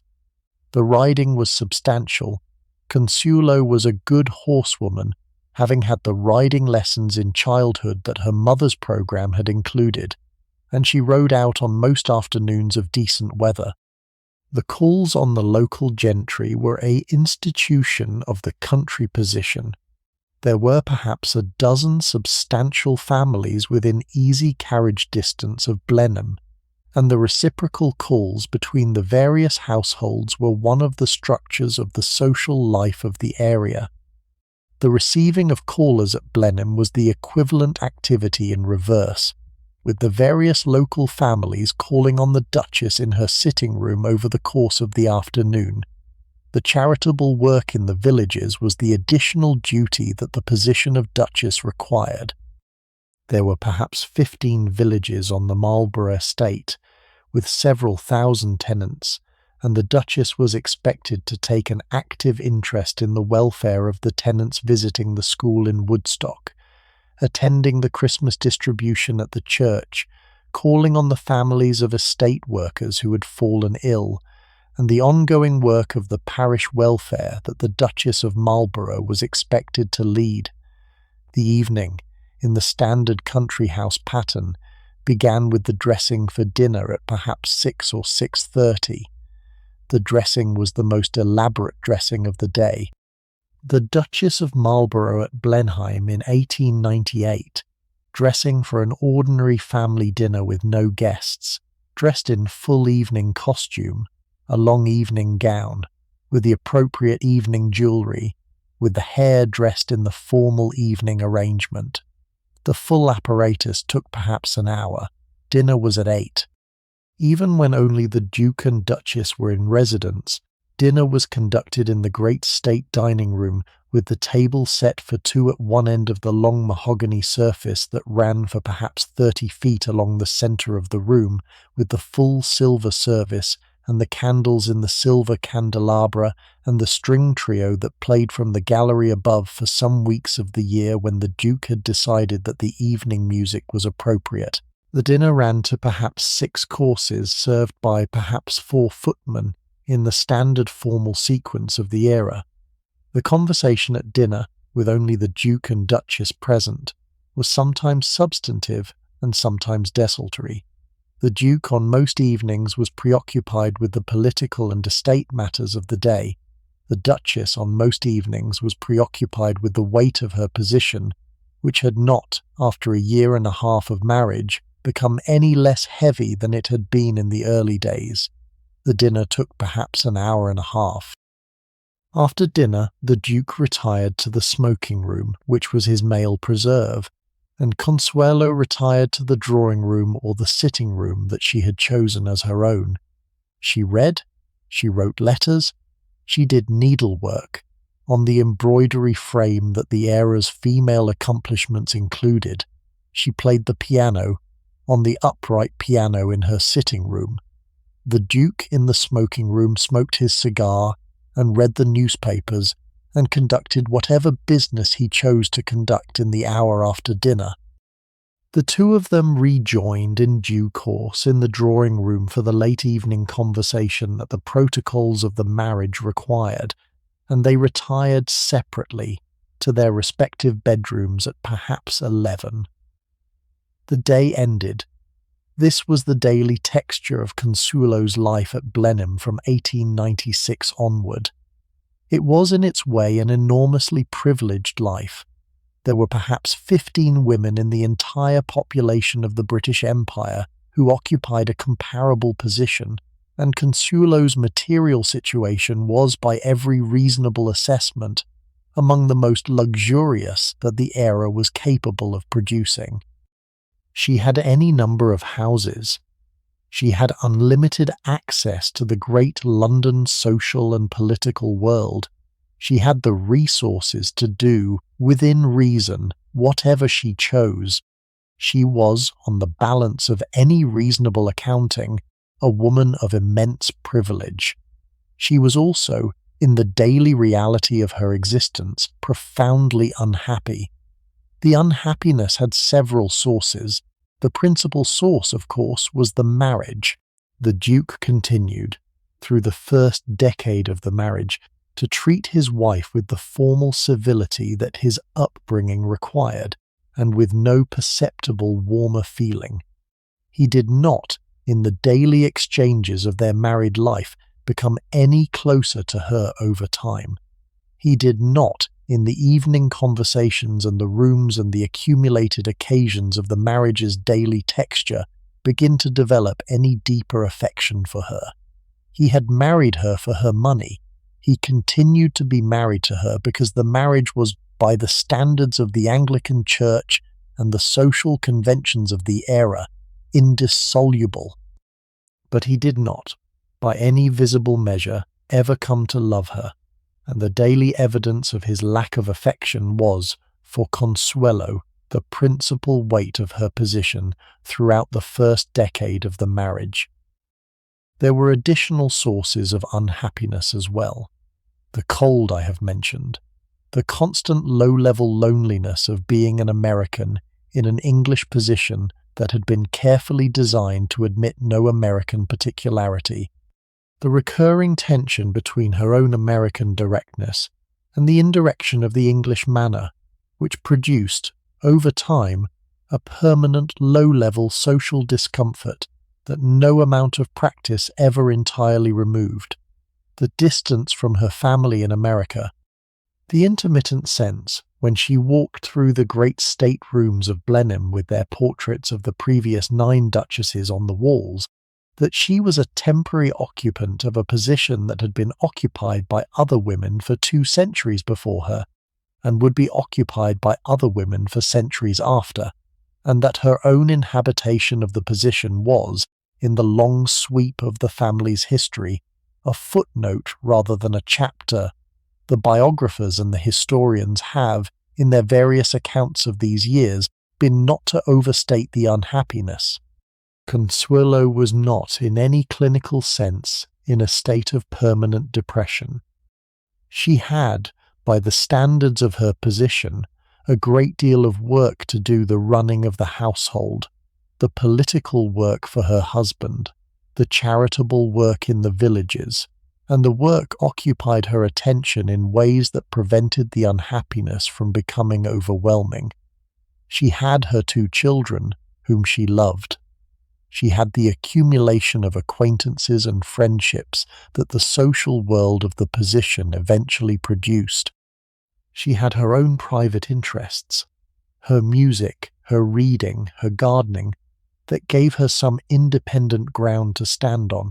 She was, in summary, not a tragic figure in any continuous and overwhelming sense, but she was unhappy in the daily way that an unhappy marriage produces unhappiness. For the entire decade between 1896 and 1906, the unhappiness was the principal weather of her life. The story of these years would be, however, profoundly incomplete if I described only the unhappiness, because what Consuelo did with the unhappiness, the work she did to construct a meaningful life inside the cage, is one of the more interesting parts of her story, and it is the part that the popular memory of her case has tended to overlook.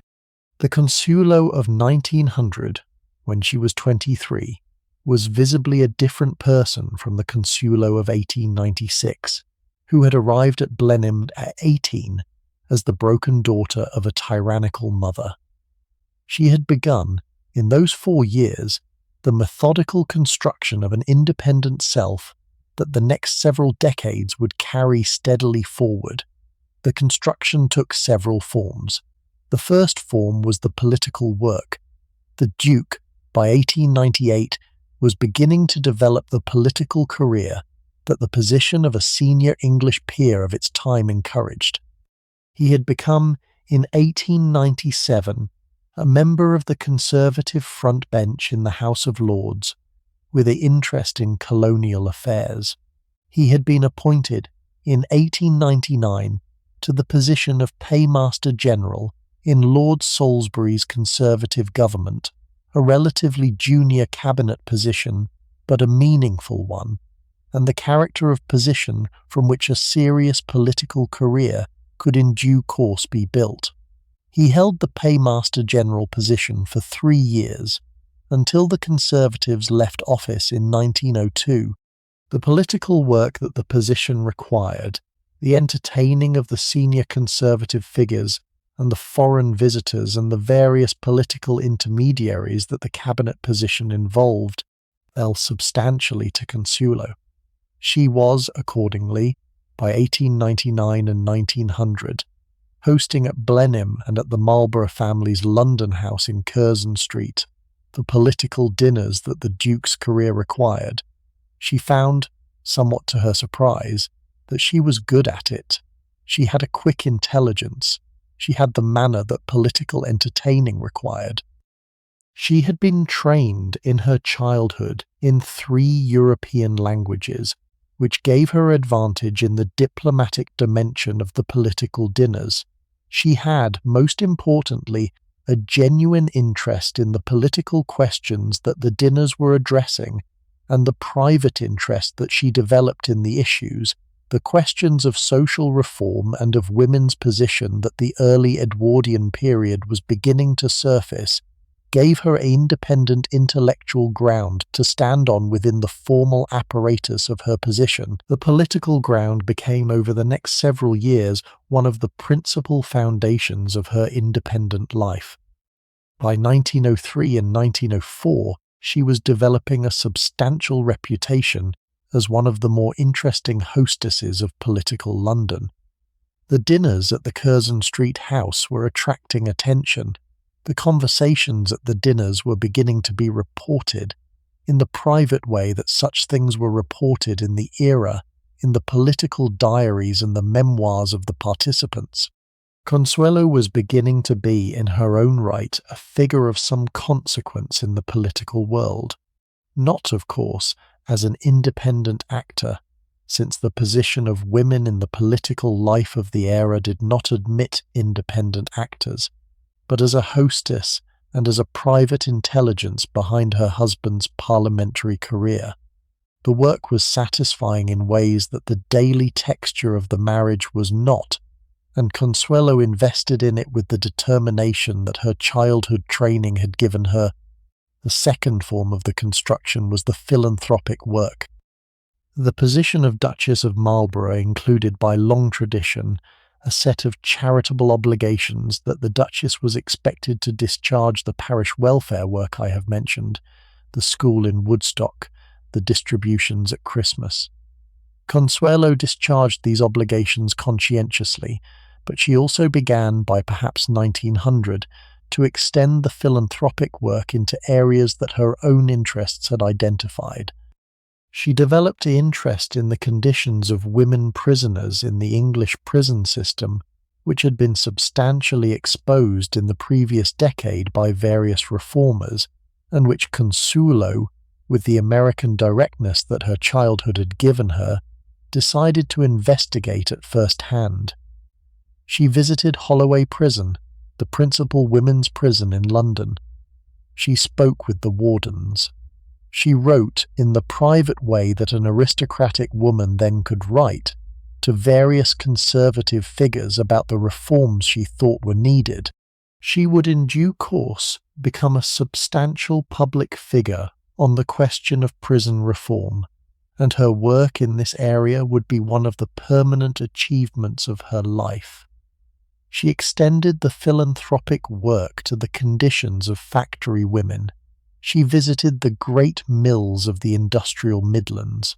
She spoke to the women workers about their hours and their wages and their housing. She was, again with the American directness that her childhood had given her, surprisingly effective at extracting from the women the private accounts of their working conditions that the more deferential English ladies of the age had not been able to extract.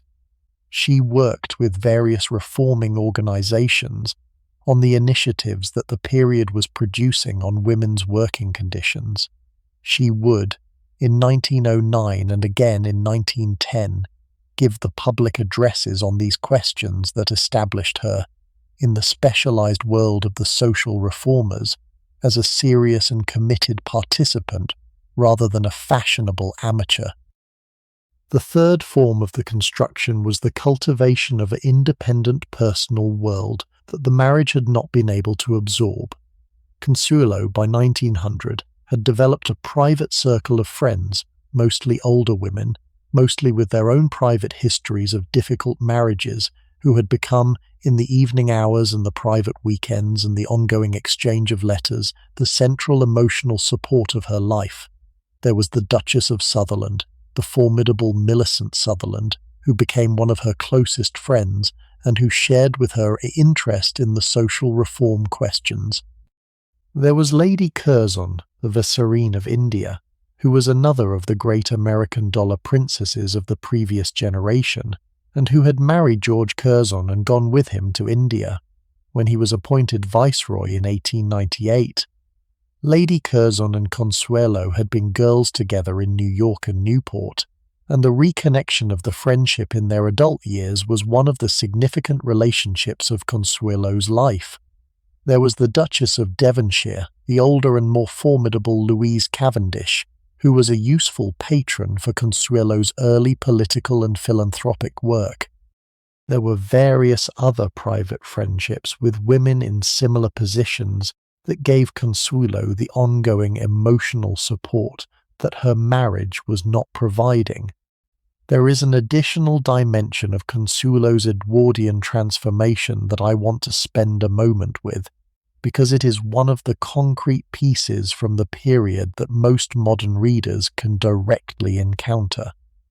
In 1905, the great American portrait painter John Singer Sargent was commissioned to paint a substantial group portrait of the new Marlborough family. Sargent, who was at the height of his career and who was producing in those years the major society portraits that have made him the principal visual chronicler of the Edwardian upper class, came to Blenheim for several weeks in the autumn of 1905 to conduct the sittings. The painting, which was completed in 1905, shows the Duke and Consuelo standing together with their two sons at the foot of the great staircase at Blenheim.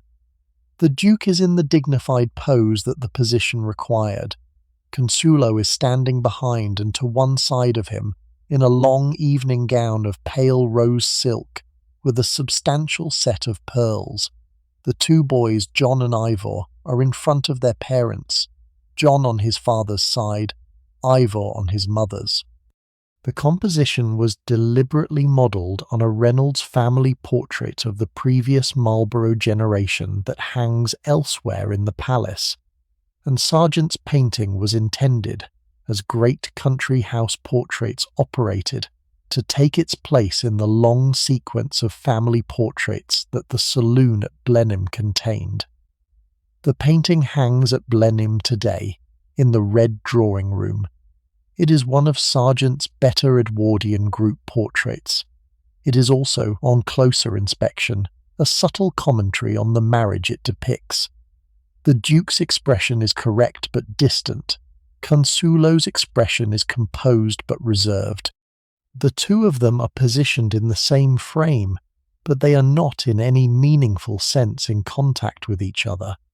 The two boys, who occupy the central portion of the painting, are the visible link between their parents, the two figures whose existence the marriage had been contracted to produce. Sargent, who was observer of his sitters, had painted the marriage as he had found it. The other substantial Edwardian project that I want to mention is the renovation of Blenheim itself, which was conducted in the years roughly 1900 to 1910 with substantial Vanderbilt money. The Duke, who had married Consuelo in part to obtain the means to restore the palace, used the dowry over the course of the marriage's first decade to fund a substantial program of restoration and improvement that the palace had badly needed. The principal architect of the renovation was the French landscape designer Achille Duchenne, whom the Duke commissioned to design the great Italian water terraces that descend from the western front of the palace down to the lake. The water terraces, which are one of the most photographed features of Blenheim today, were constructed between 1908 and 1925 in two principal phases, with the upper terrace completed in the years before the war and the lower terrace in the years after.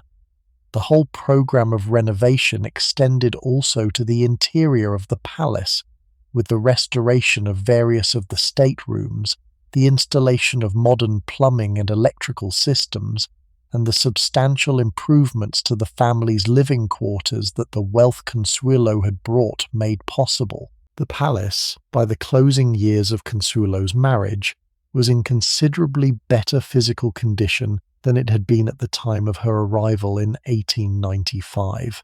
The Vanderbilt money had, in this sense, served the purpose for which it had been paid. The Duke's financial calculation in agreeing to the marriage had been vindicated. Whether the marriage itself had been worth the cost is, of course, a different question. There was, additionally, a friendship that I want to mention, which was Consuelo's friendship with King Edward VII. The friendship developed in the Edwardian way that royal friendships developed after Edward's accession to the throne in January 1901. The king had known Consuelo since her marriage and had taken an avuncular interest in her welfare by the fact that the king occasionally did with the younger married women of the senior peerage. The friendship was, in its essence, a social one. Consuelo was by 1903 and 1904 a regular guest at the private weekends that the king held at Sandringham and at the various country houses where he stayed during the season. She was placed at his table for dinner at the Buckingham Palace events. He spoke to her in the private conversations that the friendship permitted with the attention that the London gossip duly noted. The relationship was, by every contemporary account, entirely proper. The king was older than Consuelo. His attention was that of a benevolent sovereign rather than a romantic suitor. But it was a substantial friendship, and it was useful to Consuelo in the Edwardian way that royal favour was useful, in confirming her position in the social world and in providing her with an additional source of support that the difficulties of her marriage made valuable. The fourth form of the construction, and the one that most interests me as I look back around the years, was the development of Consuelo's own self-awareness and self-knowledge. She had come to England at 18 as a substantially conditioned young woman whose principal experience of life had been to do what her mother required. She had come to maturity by her late 20s into a woman who had begun to develop, in the interstices of the marriage and the position, a clearer sense of who she was independent of the various roles that had been imposed on her. The development was slow. It was, in many particulars, painful, but it was real, and the Consuelo of 1905, at 28, was visibly more her own person than the Consuelo of 1895, at 18, had ever been permitted to become. The marriage was a cage, but the cage had, in the private way of these things, contained within it the becoming that produced, eventually, the woman who would in due course walk out of the cage and into the rest of her life. The marriage itself throughout these years was steadily deteriorating. The Duke's affections, never strongly engaged with Consuelo to begin with, became increasingly engaged elsewhere. There were, by the early 1900s, several private relationships that the Duke was conducting with various women in the private world of the English country house circuit. The relationships were, by the standards of the era, conducted with reasonable discretion, and they were not in any meaningful sense the cause of the marriage's failure. The marriage had failed at its inception, and the Duke's private relationships were a consequence of the failure rather than a cause of it. But the relationships were, by 1903 and 1904, an additional daily reality of Consuelo's life that she had to manage.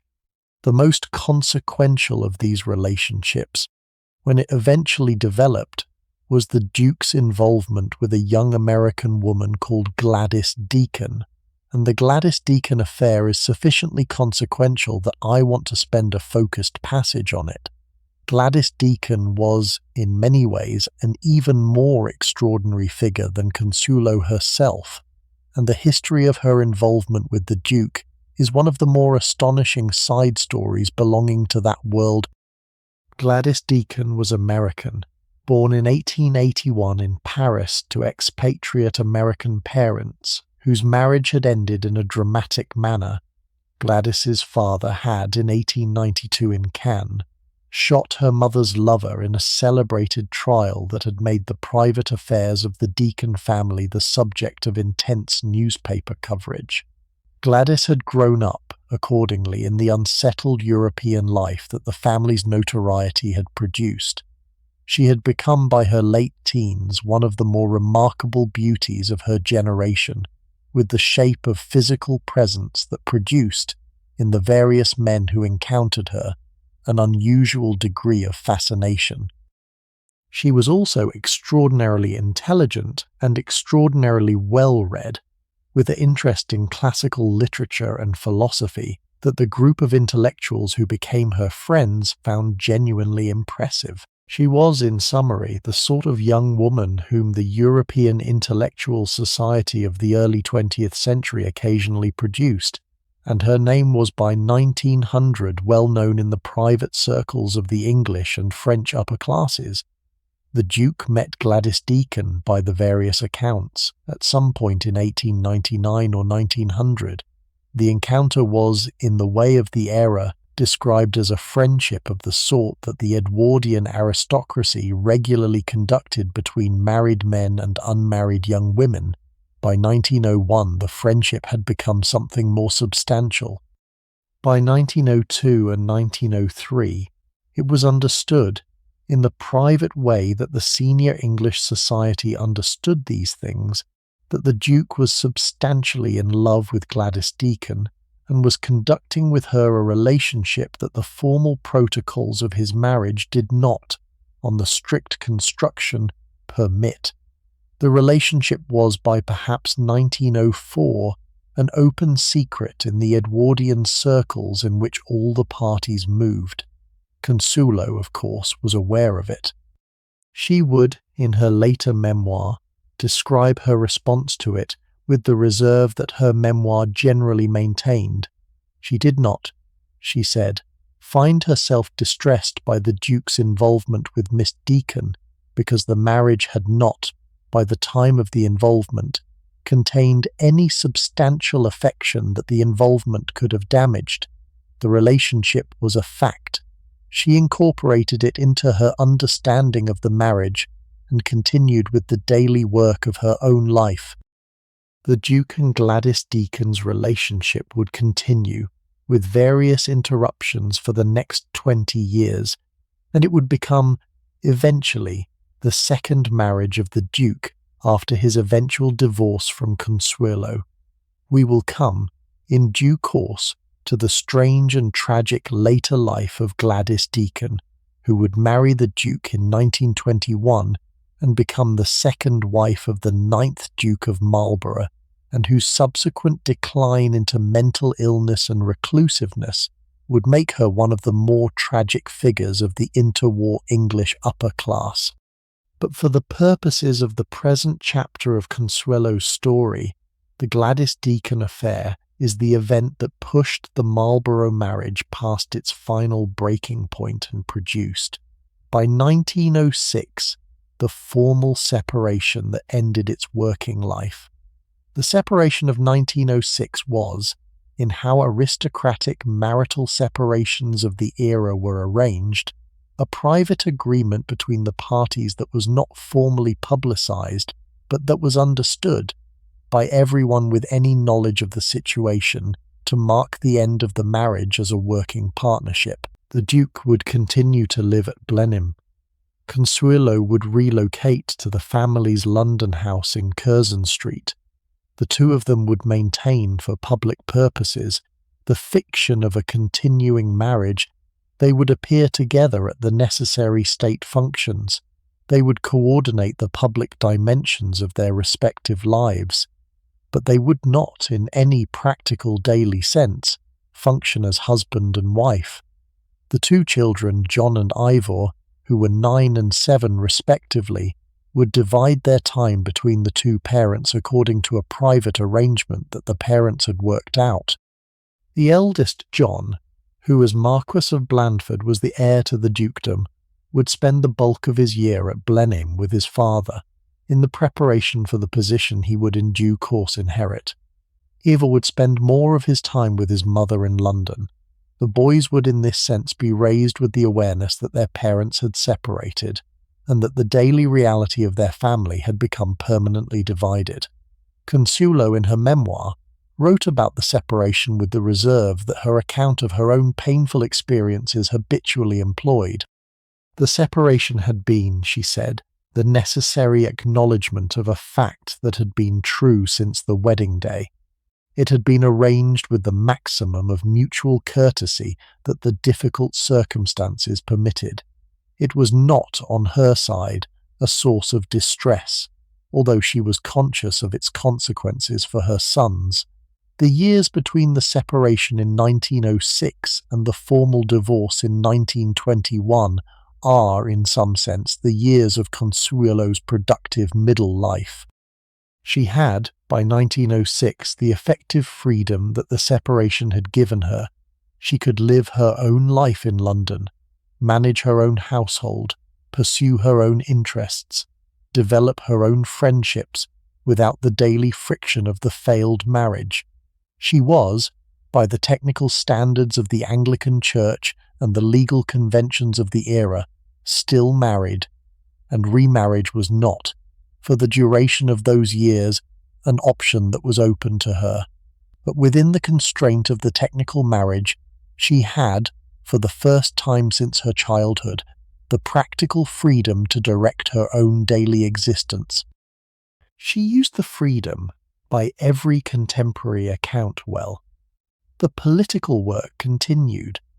The philanthropic work expanded. The intellectual life that she had been developing in the previous decade now became the principal occupation of her years. She read extensively. She wrote, for various reformist publications, the articles on social questions that her position permitted her to publish. She worked in increasing collaboration with various reformers and politicians on the concrete legislative initiatives that the social reform movement of the late Edwardian era was producing. She became, by 1910 and 1911, one of the recognizable figures of the substantive political and reformist world of London. She was no longer, in the public perception of the era, principally Consuelo Vanderbilt, the unhappy heiress who had been forced into the Marlborough marriage. She was Consuelo Marlborough, the duchess who had become a serious participant in the work of social reform. Her cause, in these years, became the question of women's suffrage. The British suffragette movement had, by the years 1909 and 1910, reached its period of greatest public activity. The Women's Social and Political Union, led by Emmeline Pankhurst and her daughters Christabel and Sylvia, was conducting the campaign of civil disobedience that had brought the question of women's voting rights into the centre of British political life. The various other suffrage organisations, the more moderate National Union of Women's Suffrage Societies led by Millicent Fawcett, the various smaller groups were conducting their own campaigns of petition and lobbying and public meeting. Consuelo, by 1909, had aligned herself with the moderate constitutional wing of the movement, and she became, by 1910 and 1911, one of the substantial aristocratic supporters of the cause. She gave speeches, she wrote articles, she used her position and her connections to place the question before audiences that the more militant wing of the movement was unable to reach. She did not, by every account, agree with the militant tactics that the Pankhurst wing was employing. She thought they were counterproductive, but she was committed to the goal that all branches of the movement shared, and her work in support of the goal was in the specialized assessment of the historians from that era, a substantive contribution to the eventual achievement. The eventual achievement, of course, would not come until 1918, when the Representation of the People Act gave the vote to British women over 30 who met certain property qualifications. The full equal franchise would not come until 1928. But the long campaign that produced these results was substantially the work of the years 1908 to 1918, and Consuelo's participation in the campaign during those years was one of the more substantial contributions to the cause from within the senior English aristocracy.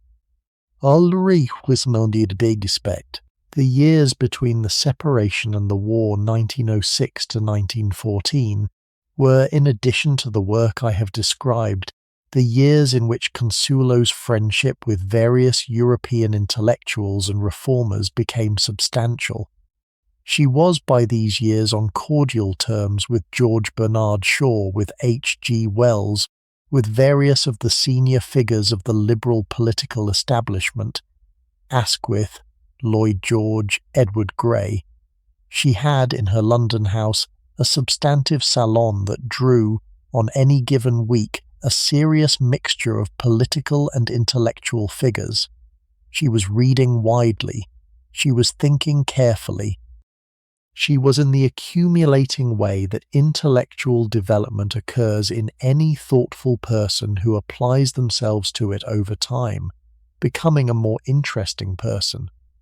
She was also, in the private way of these years, beginning to develop the friendship that would in due course become the second marriage of her life.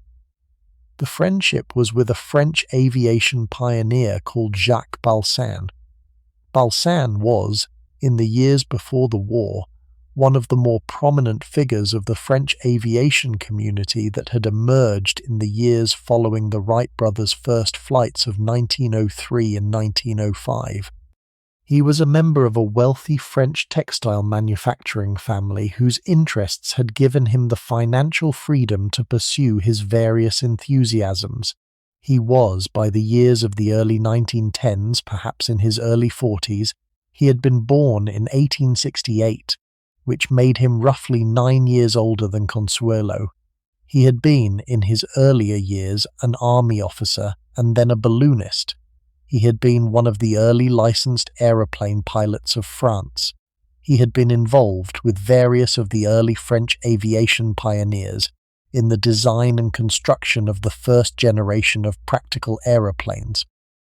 He was, in the specialized society of the French aviation pioneers, a substantial figure. He was also, in the private assessment of those who knew him, a man of unusual personal qualities, kind, intelligent, courteous, with a European cosmopolitanism and a genuine interest in the people he encountered. Consuelo had first met Balsan in the social circuit of the European wealthy in the years before the war. The first meeting was at some point in the early 1900s, the exact date is uncertain, and the two of them had moved over the next decade in the overlapping social world that the wealthy of its time inhabited. By 1912 or 1913, the friendship had become a substantial one. They corresponded regularly. They saw each other when their respective travels in Europe brought them to the same place. The friendship was, in the way of the era, a friendship rather than a romance.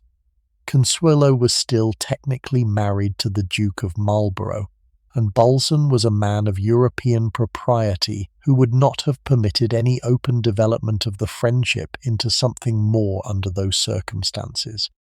But the friendship was, in some real sense, the private foreshadowing of what would in due course become the central relationship of the second half of Consuelo's life. The two of them, even in the protocols of the years before the war, recognized in each other the companionability that no other friendship of either of their previous lives had quite produced. The recognition would be available to be acted on when the constraints of Consuelo's marriage were eventually removed. For the present years, however, it remained a friendship. The First World War, when it came in August 1914, transformed Consuelo's life along with the lives of everyone else in her generation. The transformation, in her case, took several forms. The first was the immediate work that the war demanded. Consuelo, like many of her aristocratic English contemporaries, threw herself into the substantial volunteer work that the early months of the war required.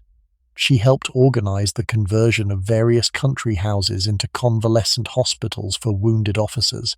She worked with the various refugee organizations that the early Belgian refugee crisis of 1914 produced. She visited the wounded in the London hospitals. She worked with the Red Cross. The volunteer work was in the way of the war work that the women of the senior aristocracy did, both substantial and largely unrecorded, and the various accounts of Consuelo's work in those years are based on the surviving fragments of her correspondence and the brief mentions in her later memoir. The Belgian refugee work-in deserves an additional moment of attention. The German invasion of neutral Belgium in August 1914 had produced, by the closing months of that year, a refugee population in England of perhaps 250,000 Belgian civilians who had fled the fighting and the German occupation. The Belgian refugees were, through how early war refugees often are, both an object of great public sympathy and a substantial practical problem of housing and welfare and employment. Consuelo, with her position and her resources, became one of the substantial English organizers of the Belgian refugee work. She helped coordinate the placement of refugee families in private English houses. She funded, from her own resources, the substantial relief efforts that the early months of the work required. She visited the various reception centres and housing arrangements that the work produced. She was in the specialized assessment of those who worked alongside her in the Belgian refugee organizations, one of the more effective and committed participants in the work, bringing to it the American directness and the determination that her earlier social reform work had developed in her.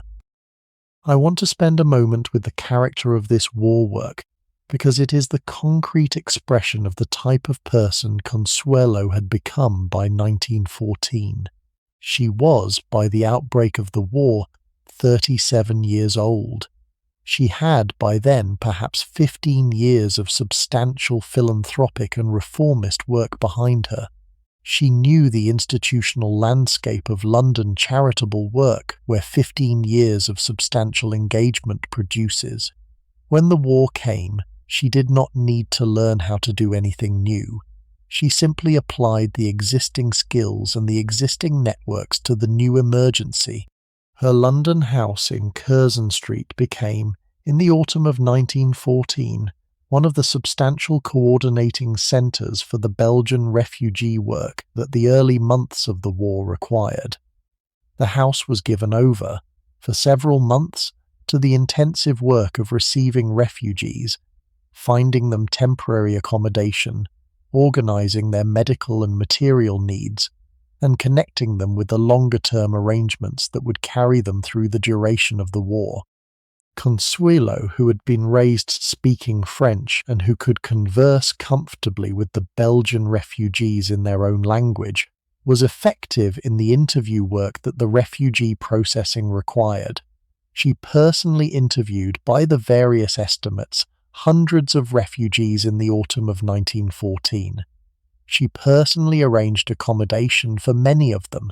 She drew on the extensive network of English country houses that her position made available to her, and she persuaded a number of friends and acquaintances to take in refugee families for the duration. The concrete result of her individual work in those months was, by every reasonable estimate, the practical resettlement of perhaps several hundred Belgian refugees who would otherwise have been considerably more difficult to place. The hospital work, which extended throughout the war, was the other major dimension of her wartime engagement. She converted Sunderland House, the substantial London house that had been built in the early years of the marriage with her dowry money, into a working military hospital that operated for the duration of the war. The hospital provided beds for perhaps several hundred wounded officers over the course of its operation. Consuelo was personally involved in its administration and worked, on most days when she was in London, in the practical administrative role that the operation required. She visited the wards. She corresponded with the families of patients. She arranged the comforts that the convalescing officers required. The work was, by every account of those who observed it, conducted with the competence and the genuine warmth that her years of philanthropic experience had developed.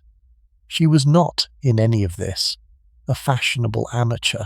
She was a substantial working participant in the war effort, as her position permitted her to participate. The second form of the transformation was the loss. The First World War killed, by the standard estimates, somewhere close to 1 million British servicemen, and the casualties fell with weight on the senior English aristocratic families, whose sons were disproportionately commissioned as junior officers in the units that bore the heaviest casualties. The Marlborough family, in this respect, was extraordinarily lucky. Both of Consuelo's sons survived the war, John serving with distinction in the Royal Horse Guards, and Ivor serving with the Royal Navy.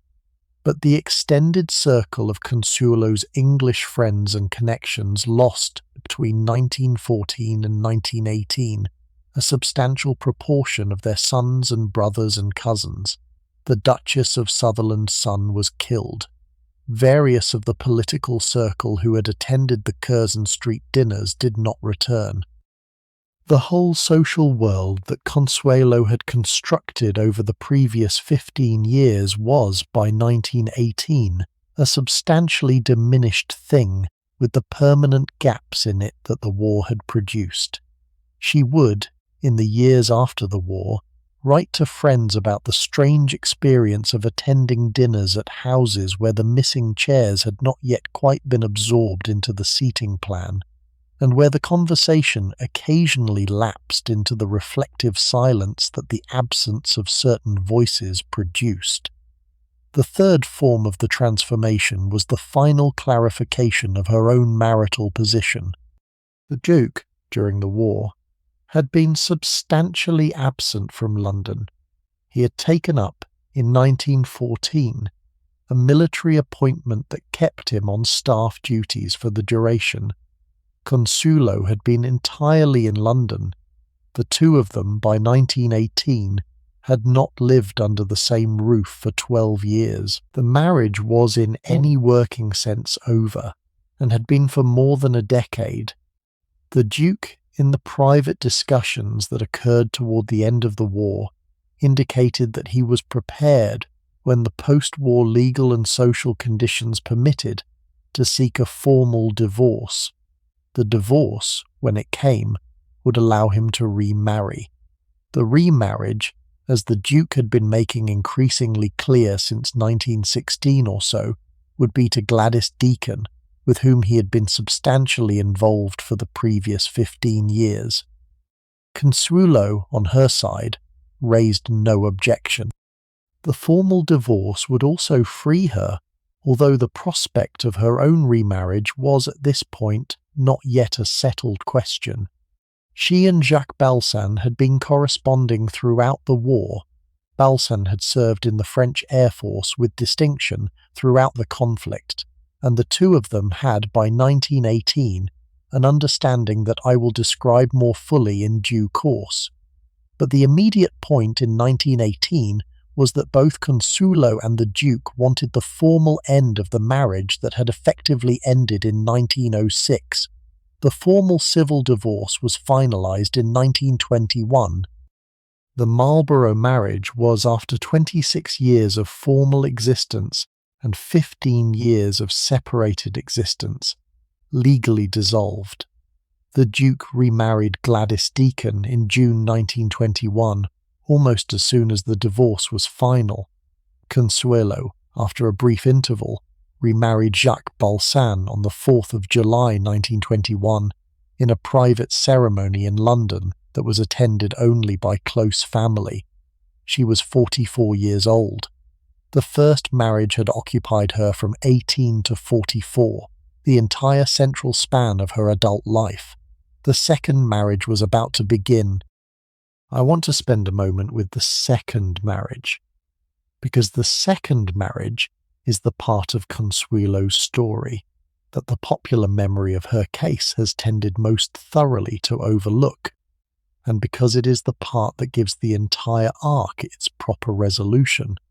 The first marriage was the famous part, the forced wedding, the crying behind the veil, the unhappy decade at Blenheim, and the famous part has accordingly been the part that the popular accounts have tended to dwell on.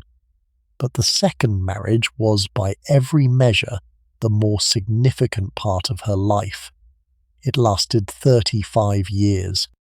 It was, by the unanimous testimony of everyone who knew the couple, profoundly happy, and it was the marriage in which Consuelo, after 26 years in the cage that her mother had built, became at last who she had always had it in her to become.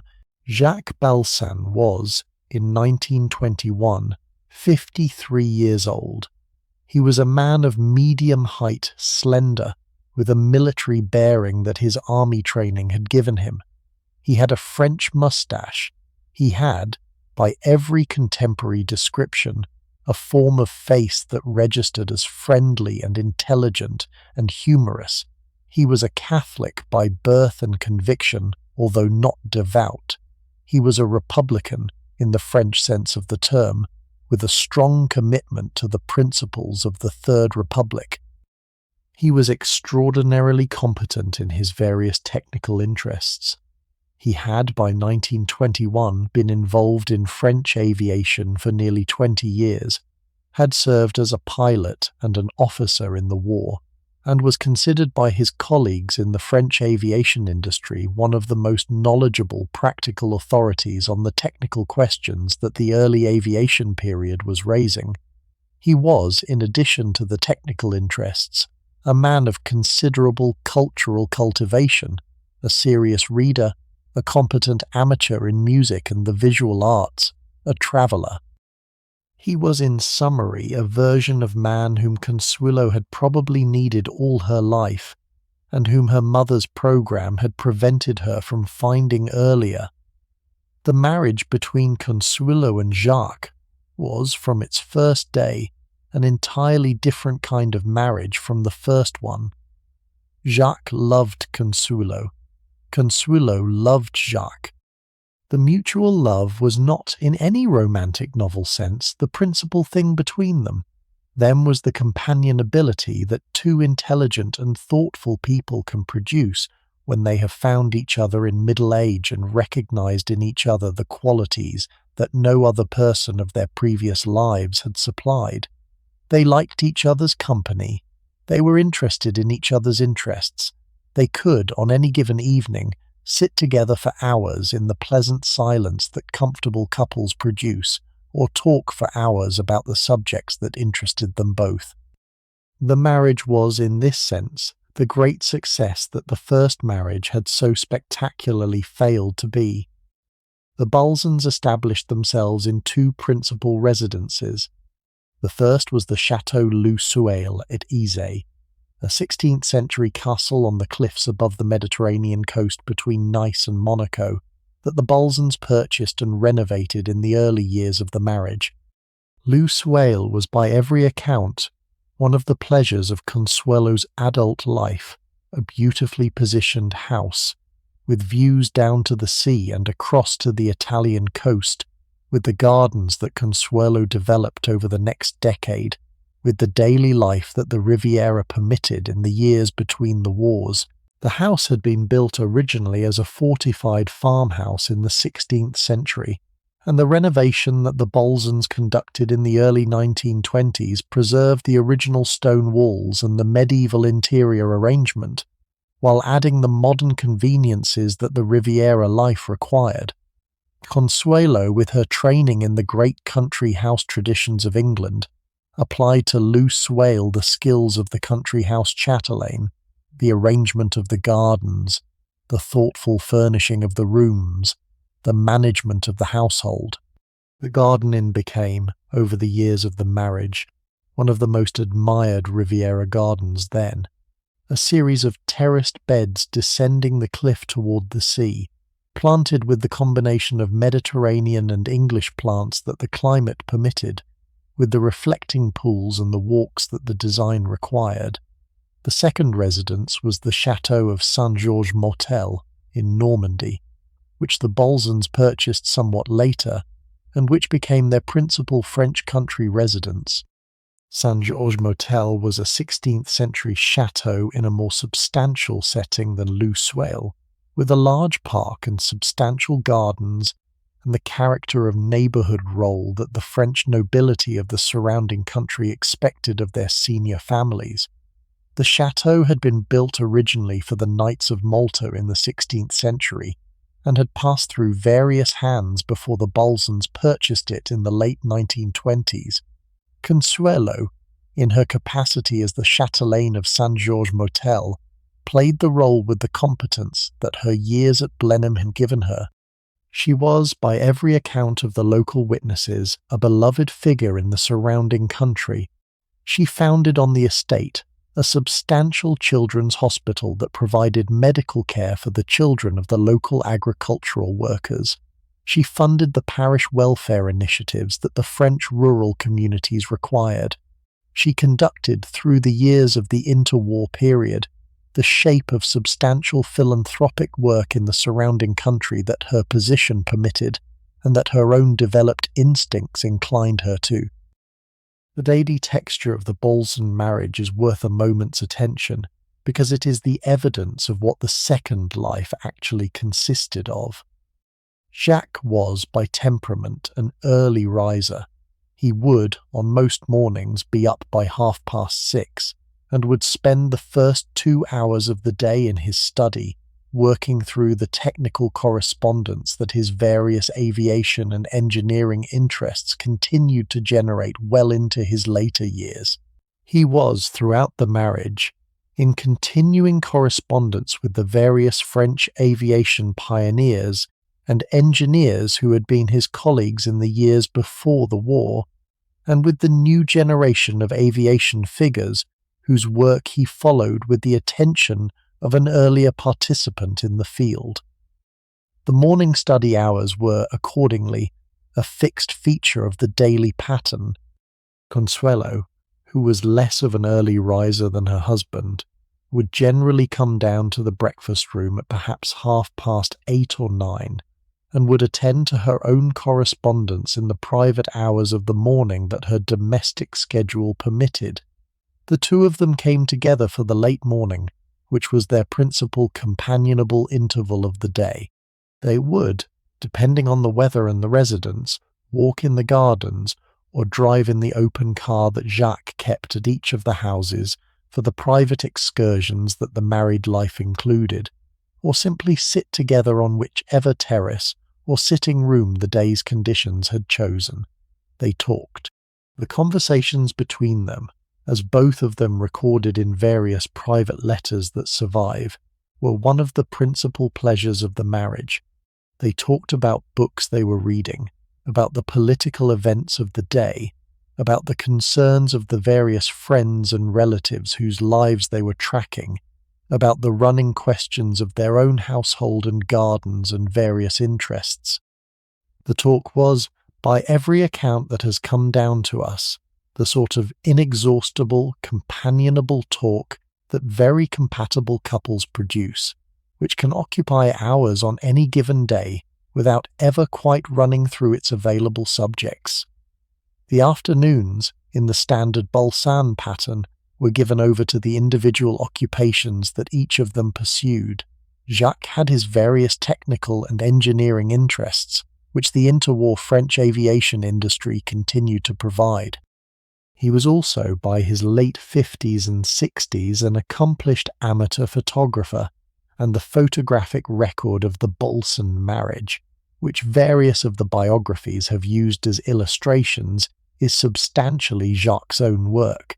Consuelo had her gardens, her correspondence, her writing, the philanthropic work that the French residences required, and the intellectual life that her continuing reading produced. The two of them, in this sense, gave each other the considerable freedom to pursue their own interests, with the daily intervals of companionability that the marriage's structure provided. The evenings were the second principal companionable interval. Dinner was served at perhaps 7:30, in the intimate way that the second marriage had developed, usually in a dining room rather than the great formal one, with 2 or 3 courses rather than the elaborate sequence that Blenheim had required. After dinner, the two of them would adjourn to the library or the drawing room. They read separately, but in the same room. They discussed what they were reading. They listened occasionally to music on the gramophone that Jacques had installed in each of the houses. Jacques had a love of French 19th century music, and Consuelo had developed in her years in England a fondness for the English choral tradition. The evening passed with the accumulating peace that the second marriage produced as its reliable daily output. They retired, generally, at perhaps 11. The day ended. This was the daily texture of the second marriage from 1921 onward. It was in its way the evidence of what a satisfactory marriage actually consisted of, and the contrast it provided to the first marriage was the permanent reason that the second marriage was, by every measure of Consuelo's own assessment, the central achievement of her adult life. There were, in addition to the French residences, the continuing connection with America. Consuelo retained, throughout the second marriage, her American property, the substantial estate at Sands Point on Long Island, that her father had given her in his will. The Balsans spent perhaps several months of each year in America, in the annual rotation that the second marriage developed.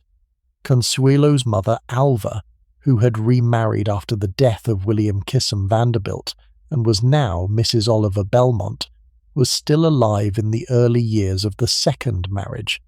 The relationship between mother and daughter, after the catastrophe of the first marriage and the private resentment that the catastrophe had produced, had developed into something more complex and ultimately more complete than the simple obedience and control relationship of Consuelo's earlier life.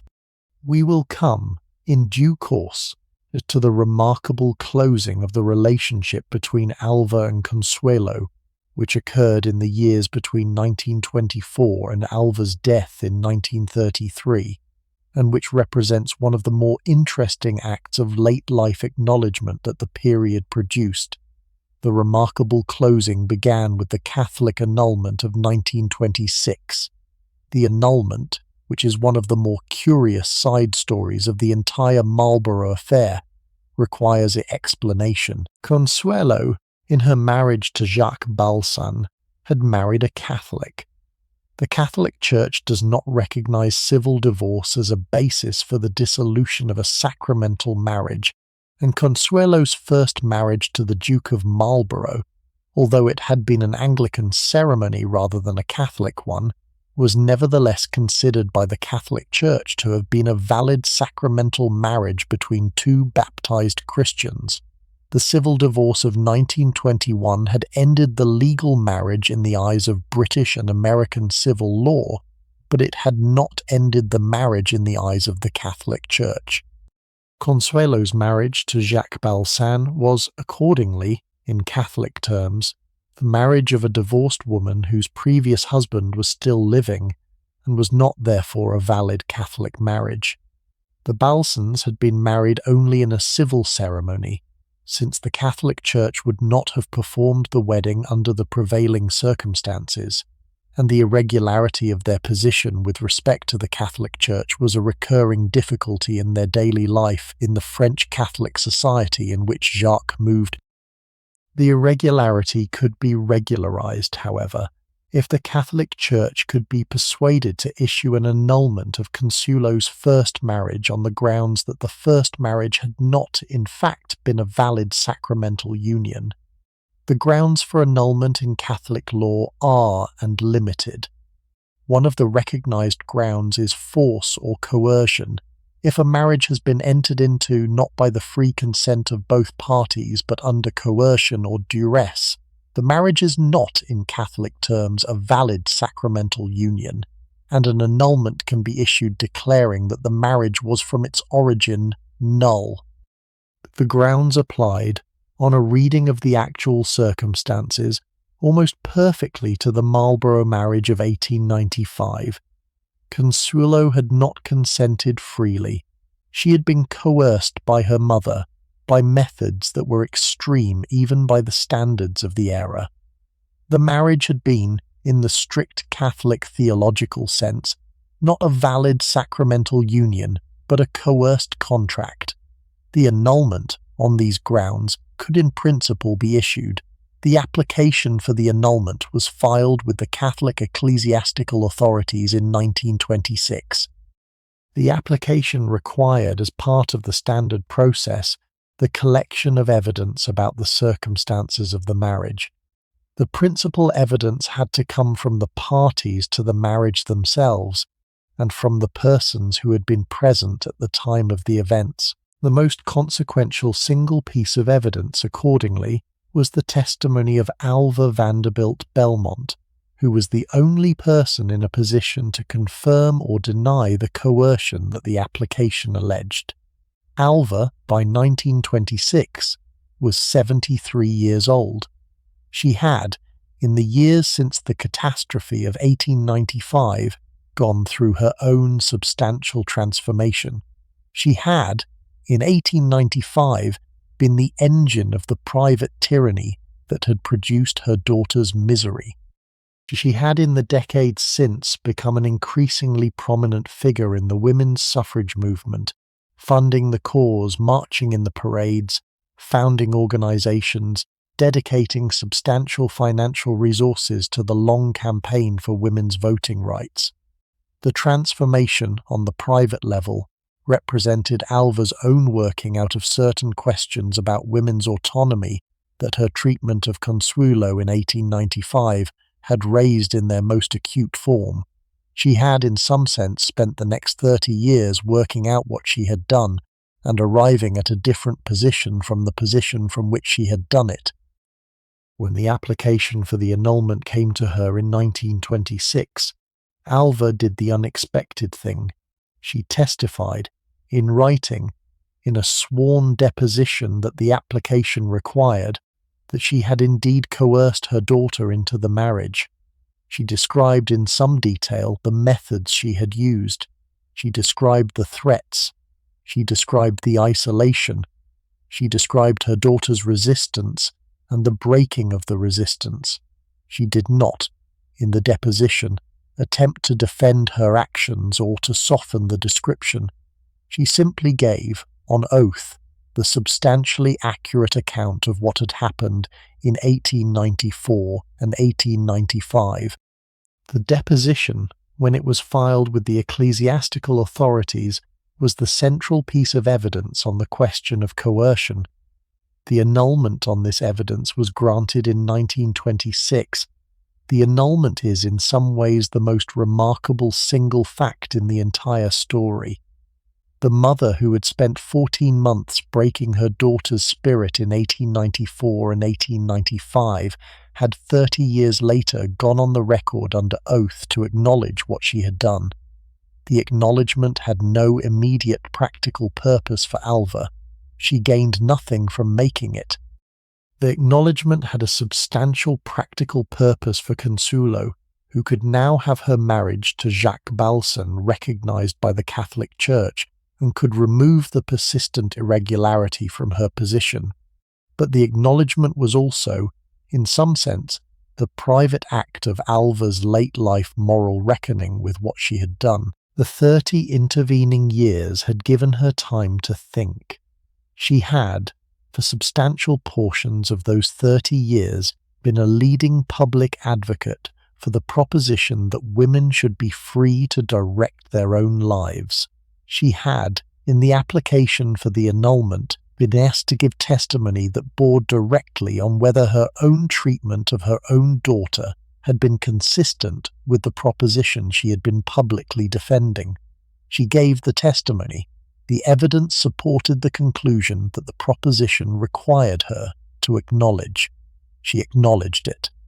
The annulment was granted. The relationship between mother and daughter, after the annulment of 1926, entered the final reconciled phase that occupied the closing 7 years of Alva's life. The two of them did not become close in any romantic novelistic sense. Too much had happened between them, and the permanent damage of the years from 1894 to 1906 was not the type of damage that could be undone by a late-life acknowledgement. But they could now, after 1926, sit in a room together with the comfortable understanding that the central matter between them had been openly addressed. They corresponded. Consuelo visited Alva in New York during the Balsans' annual visits to America. Alva visited the Balsans at Lou Suelle and St. George Motel during her own European travels. The relationship became, in its final form, something like the relationship between two adult women who had once had a difficult earlier history, and who had now, in their respective late years, arrived at a mature accommodation. Alva died on the 26th of January 1933 at her house in Paris at the age of 80. Consuelo was at her bedside for the final illness. The relationship that had governed the first 30 years of Consuelo's life ended, finally, in the private peace that the late-life reconciliation had produced. The years between the annulment of 1926 and the outbreak of the Second World War in 1939 are, in some sense, the years of Consuelo's flourishing. She was, by 1926, at the age of 49, in the middle of her second marriage. She had, in the years since the marriage to Jacques Balsan in 1921, settled into the rhythm of a life that suited her in every way that her first marriage had failed to suit her. The Balsans divided the year between St. George Motel and Louswale, with the annual visits to America and the incidental travels to other European places that the wealthy life of the interwar period permitted. Consuelo, in this period, did not reduce her engagement with the public causes that had become her serious work. She continued in France to support a number of charitable initiatives. She funded a substantial children's hospital at St. George Motel, and she was actively involved in the French agricultural and rural welfare initiatives that her position in the country gave her access to. She continued to be a substantial financial supporter of various women's rights and educational organizations on both sides of the Atlantic. She also, in these years, began the private work that would eventually become her memoir. The work was slow. She was not, by training, a writer, and the prose of her published account took her, when she eventually committed to writing it, several years to develop. But she was by perhaps 1930 beginning to assemble in her own mind the account of her own life that she would, 20 years later, publish in The Glitter and the Gold. The assembling was not initially intended for publication. It was the private working through of a life that had now reached the age at which a thoughtful person begins to look back on what has happened and to attempt to understand it.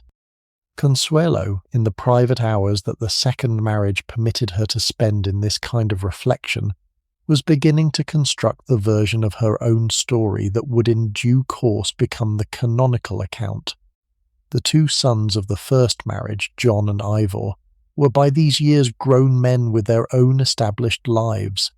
John, the elder son, who had been the heir to the dukedom, had succeeded his father as 10th Duke of Marlborough in 1934 on the death of the 9th Duke. He had in the years before that been an active military officer in various peacetime units, had married in 1920 the daughter of an English peer, and had developed his own established position within the senior English aristocracy. The relationship between John and his mother was, by the years of his adulthood, a substantial one. Consuelo had remained a presence in his life throughout the years of the separation and the second marriage, and the affection between them was real if somewhat reserved by the conventions of their respective positions. The 10th Duke would in due course become the public head of the Marlborough family, would be a substantial figure in the interwar conservative establishment, and would die in 1972, having lived through the substantial transformations of the Marlborough position that the 20th century would produce. Ivor, the younger son, had developed a more independent and somewhat less conventional life. He had served in the Royal Navy in the war, had then taken up a career as a businessman with various interests in finance and industry, had married twice, and had become, in his adult years, a substantial figure in the smaller intellectual and artistic circles of London society. He was, in this respect, more like his mother in temperament than his elder brother was. The relationship between Ivor and Consuelo was, by every account, the closer of the two mother-son relationships, and Ivor remained throughout his life in close contact with his mother through the years of her two marriages and her various transitions. There were, in the years 1926 to 1939, the various deaths that the long lives of substantial people accumulate. Consuelo's father, William Kissam Vanderbilt, had died in 1920 at the age of 70. The 9th Duke of Marlborough, Consuelo's first husband, died in 1934. At the age of 62, his marriage to Gladys Deacon, which had begun with such expectation in 1921, had collapsed by the late 1920s into a form of severe unhappiness that ended Gladys Deacon's social existence and produced the prolonged tragic decline of her later years. Various of Consuelo's English friends and connections from the years before the war had died in the 1920s and early 1930s. The world in which her first marriage had been conducted was, by the mid-1930s, a substantially diminished world with the permanent gaps in it that the passage of time and the war had produced. The world that the Balsans had constructed in France, however, was the flourishing world of the interwar French upper class at its most substantial. Loosewale and St. Georges Motel were, in the years between the wars, two of the more cultivated and most pleasant houses in France. The Balsans entertained, on a substantial but not extravagant scale, the overlapping circles of the French and the European wealthy that the Riviera and the Norman countryside contained. There were the various aviation pioneers and engineers whom Jacques had known throughout his career. There were the writers and artists whom both the Balsans had known in the substantive intellectual society of interwar Europe. There were the political figures of various nationalities whom Consuelo's position and Jacques' connections combined to bring to their tables. There was, in the accumulating way of these things, a substantial cultural and social life that was, by every contemporary account, one of the more agreeable establishments of the interwar French and European wealthy. The Balsans were not in any of this ostentatious. The substantial wealth that Consuelo had retained from the original Vanderbilt fortune, and that Jacques had brought from his own family, was, in the interwar years, deployed quietly. The houses were beautiful but not extravagant. The entertainments were generous but not vulgar. The accumulating evidence of the second life that Consuelo had constructed for herself was, in this respect, the expression of a personality that had become, by the years of her late 40s and 50s, more confident and more comfortable in itself than the personality of her younger years had ever been permitted to be.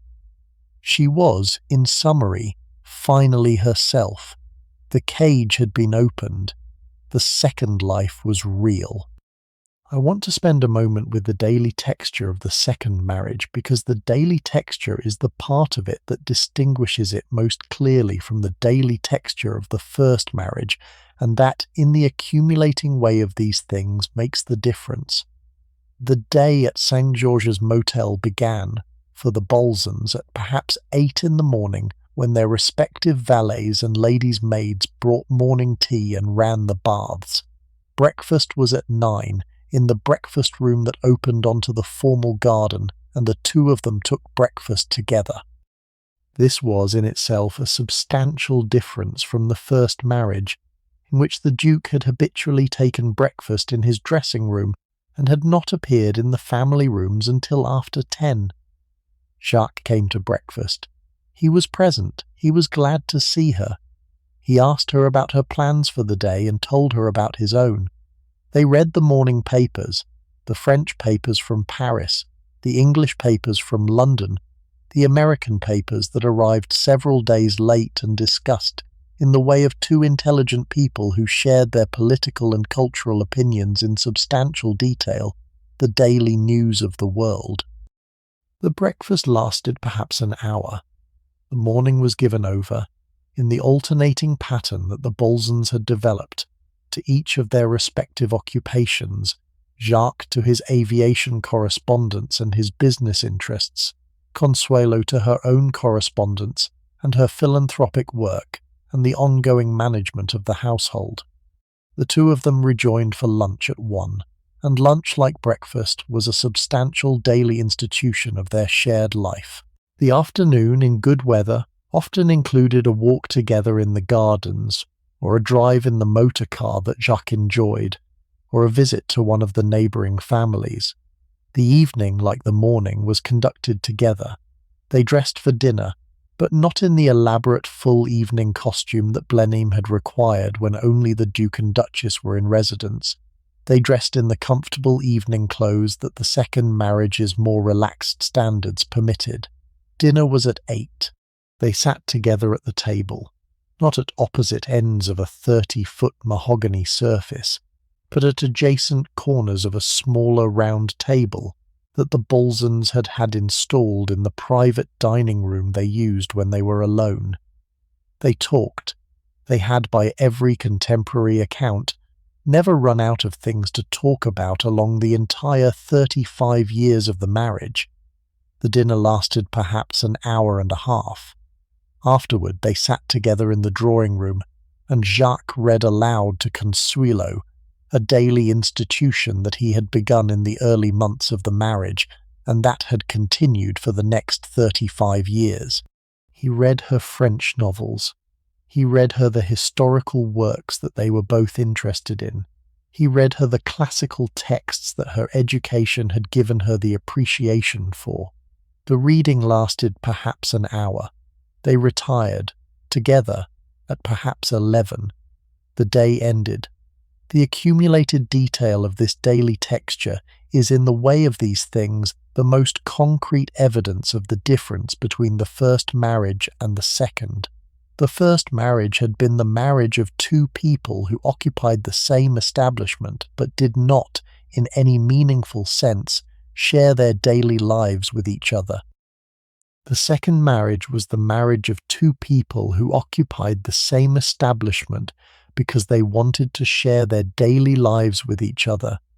The institutions of the second marriage's daily life, the breakfast together, the lunch together, the dinner together, the evening reading aloud, were the concrete expression of the fundamental fact that the two of them preferred each other's company to any other company they might have arranged. The fundamental fact, when accumulated throughout the 35 years of the marriage, produced the substantial happiness that the marriage was, by every contemporary account, the substantial vessel for. The outbreak of the Second World War in September 1939 began the next great interruption of Consuelo's life. The war, in its early months, did not disturb the Balsans. France was at war with Germany, but the French sector of the front was substantially during the period of the drôle de guerre, the so-called phony war of late 1939 and early 1940.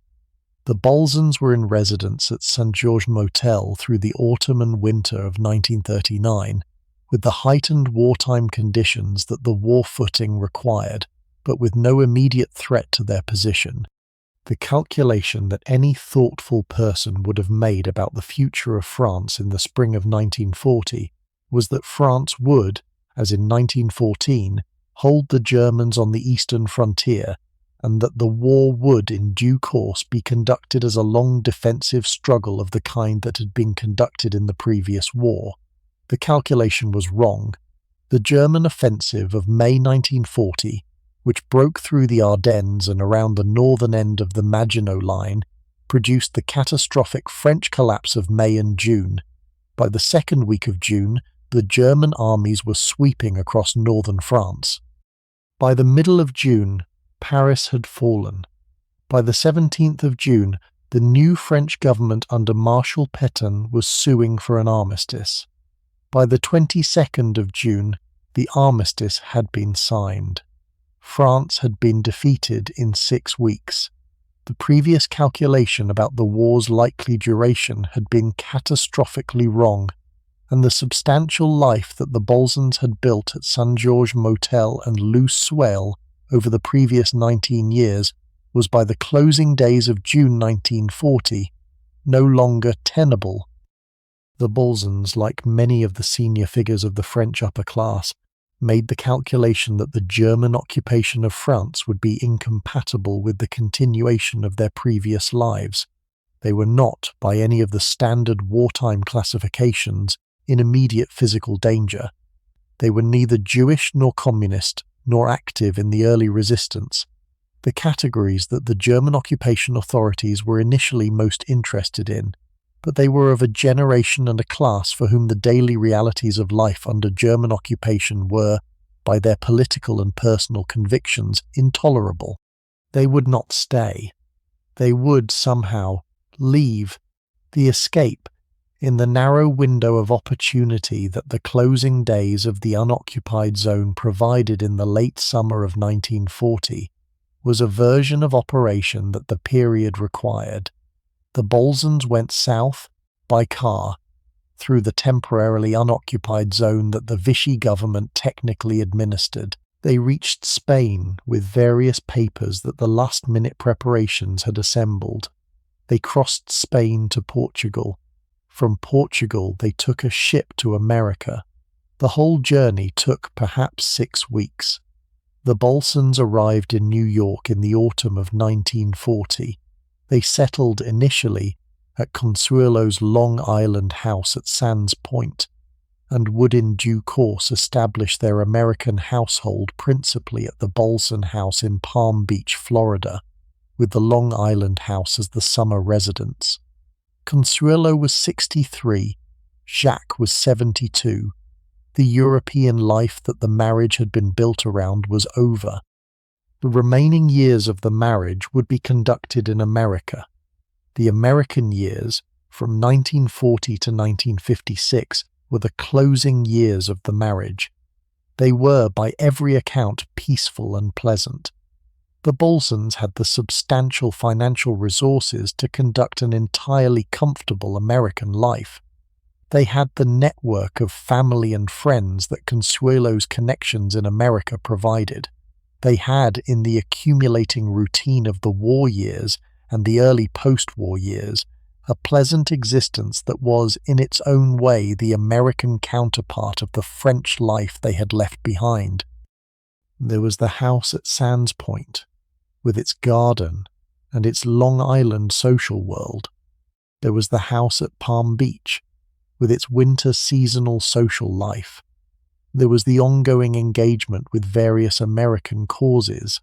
Consuelo continued, into her late 70s, to be a substantial supporter of various educational and women's organizations. There was the continuing engagement with her sons in England, who visited periodically, and with her grandchildren, who were by these years growing up and becoming young adults of their own. Jacques Balsan died on the 4th of November 1956 at the Palm Beach house at the age of 88. He had been, in his closing years, in declining health, and the death was not unexpected.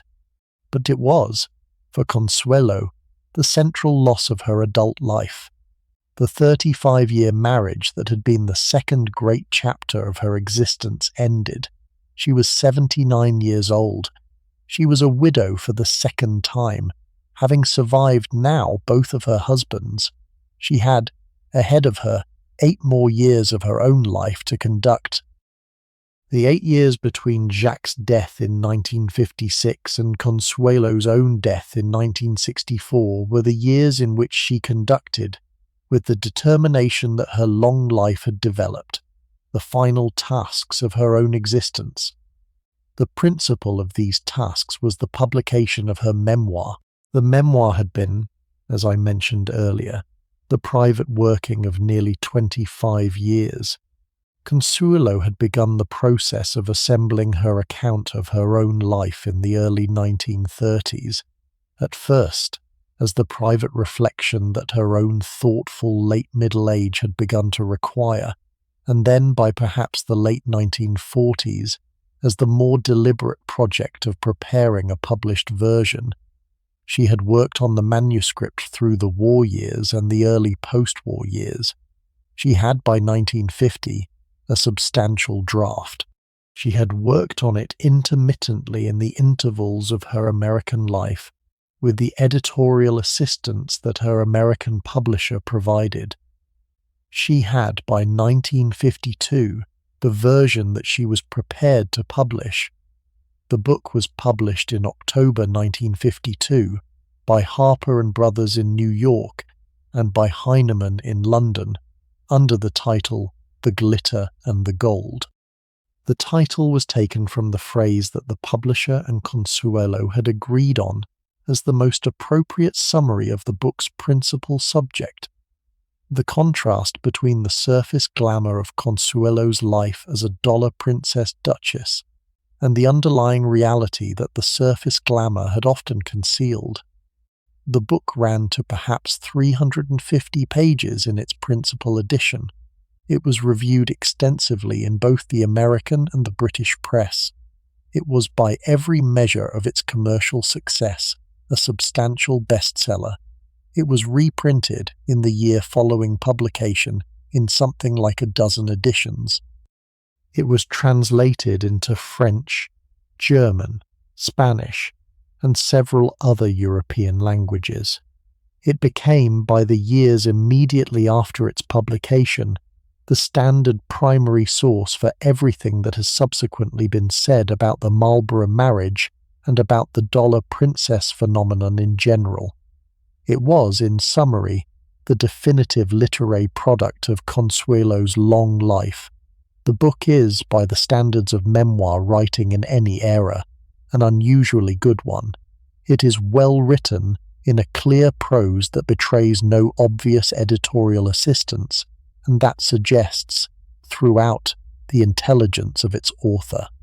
It is extraordinarily restrained. The catastrophe of the first marriage is described, but not in the character of inflammatory detail that a less self-disciplined writer would have produced. Alva is treated with the generosity that the late-life reconciliation between mother and daughter had made possible. Consuelo describes what her mother did, but she does not condemn or psychologize or vilify. She simply describes it, and lets the reader make of it what the reader will. The Duke of Marlborough is treated with the same generosity. The various other figures of the various phases of her life are described with affection or with reserve as appropriate, but never with the shape of private revenge that the long life of an unhappy first marriage might have permitted. The book is, in this respect, the literary expression of a personality that had, by the time it was written, achieved the mature equilibrium that the events it describes had once threatened to destroy. It is, in a sense, a deeply Christian book, in the sense that it embodies the charity toward those who have done one harm that the Christian tradition makes the central moral discipline of mature life. Consuelo, in writing the book, exercised the charity toward her mother and her first husband and the various other figures who had caused her difficulty, and the book bears the permanent evidence of the discipline. The book also, in its way, became the central documentary source for the version of Consuelo's life that the world subsequently received. Almost everything that has been written about her in the 70 years since the book's publication is based, directly or indirectly, on the account that the book provides. The various biographers who have written about her in the decades since, and there have been several substantial biographies, have generally accepted the account as substantially accurate, with the qualifications that any historian would apply to a memoir written 60 years after some of the events it describes. The book is, in this sense, the canonical version of her life, and the version that any subsequent account must, in some way, work with or against. The remaining years after the publication of the memoir were the final years of her widowhood. She continued to live in the alternating pattern that the Balsans had developed between her Long Island house and her Palm Beach house, with the visits to the various surviving members of her family that the late-life pattern of her existence permitted. She remained in correspondence with her two sons in England, with the 10th Duke at Blenheim, in particular, whom she had visited several times in the post-war years, and whose own life had become a substantial Marlborough position in its own right. She remained in correspondence with the various of her old French and English friends who had survived the war and the long subsequent period. She remained, in the way of the long-lived elderly of her class and era, a substantial correspondent. The daily output of letters in the copperplate hand that her education had given her was one of the permanent features of her closing years. She died at her house on Long Island on the 6th of December 1964. She was 87 years old. She had outlived her mother by 31 years, her first husband by 30 years, her second husband by 8 years, her father by 44 years. She had outlived almost all of the friends of her younger life. She had, in some sense, outlived the entire world that her childhood had been conducted in. The final hours of her life were spent in the peace that her long-prepared character had earned. She died, by every account of those who were present, quietly and without distress. The funeral arrangements that she had specified in her will were unusual, and they are, in some sense, the final statement of her own self-understanding. She did not wish to be buried in America. She wished in her express instruction to be buried at Bladon, the village churchyard at the edge of the Blenheim Park, beside her elder son John, the 10th Duke of Marlborough, who had died in 1972, although since John was still alive at the time of Consuelo's death, the express instruction was that she be buried in the plot at Bladon that would in due course also receive him. The choice of Bladon is, when you think about it, the unexpectedly poignant final note of the entire story. Bladon is the village churchyard of the parish that contains Blenheim Palace. It is the parish church in which the Marlborough family has, for 2.5 centuries, conducted its parish religious life. It is the churchyard in which the various members of the Marlborough family have been buried for those same 2.5 centuries. Consuelo, who had been the Duchess of Marlborough for 26 unhappy years, who had spent the better part of her adult life trying to escape the position the marriage had given her, who had eventually achieved the second marriage that had been the real centre of her life, who had outlived the Duke and the second husband and the substantial portions of the world they had inhabited together, was choosing at the end to be buried where the Marlborough family was buried, and to be commemorated as the woman who had for those 26 years been the Duchess of Marlborough. The unexpected reconciliation that the choice represented is, in some sense, the final theme of the entire story. Consuelo had not, by the choice, withdrawn the reasonable judgments she had made about the catastrophe of the first marriage. She had not, by the choice, indicated that the marriage to the Duke had been anything other than what she had always understood it to be, but she had, by the choice, acknowledged that the position the marriage had given her was in some real sense part of who she had been, and that the final identity she had constructed over the long course of her life included, among its other elements, the history of having been for 26 years the Duchess of Marlborough. The position that her mother had purchased for her in 1895 had been, after all, her own to inhabit. The position what she had made of it. The position had been, after all, part of the permanent shape of her own existence. To be buried at Bladon was, in this sense, the late-life acknowledgment of the position rather than its repudiation. She was buried, accordingly, at Bladon. The grave is in the village churchyard, perhaps 20 yards from the church, and adjacent to the group of graves that constitute the Marlborough family burials of the 20th century. Her grave is marked by a simple stone with the inscription Consuelo Vanderbilt Balsan, with the dates of her birth and her death. The stone does not mention the dukedom. The stone gives her name as the name of her second marriage, the name of the marriage that had been, by every measure of her own self-assessment, the central marriage of her adult life. The Duchess of Marlborough is buried in this sense, in the place where the Duchess of Marlborough belongs, but with a stone that names her by the name she had wanted to be known by, which was the name Jacques Balsan had given her. I want to spend, before we close, some time with the larger meaning of the life we have walked through. The life is, in its way, one of the most representative cases of a historical phenomenon, and the representative quality of it gives the individual story a larger significance than the individual story alone would carry.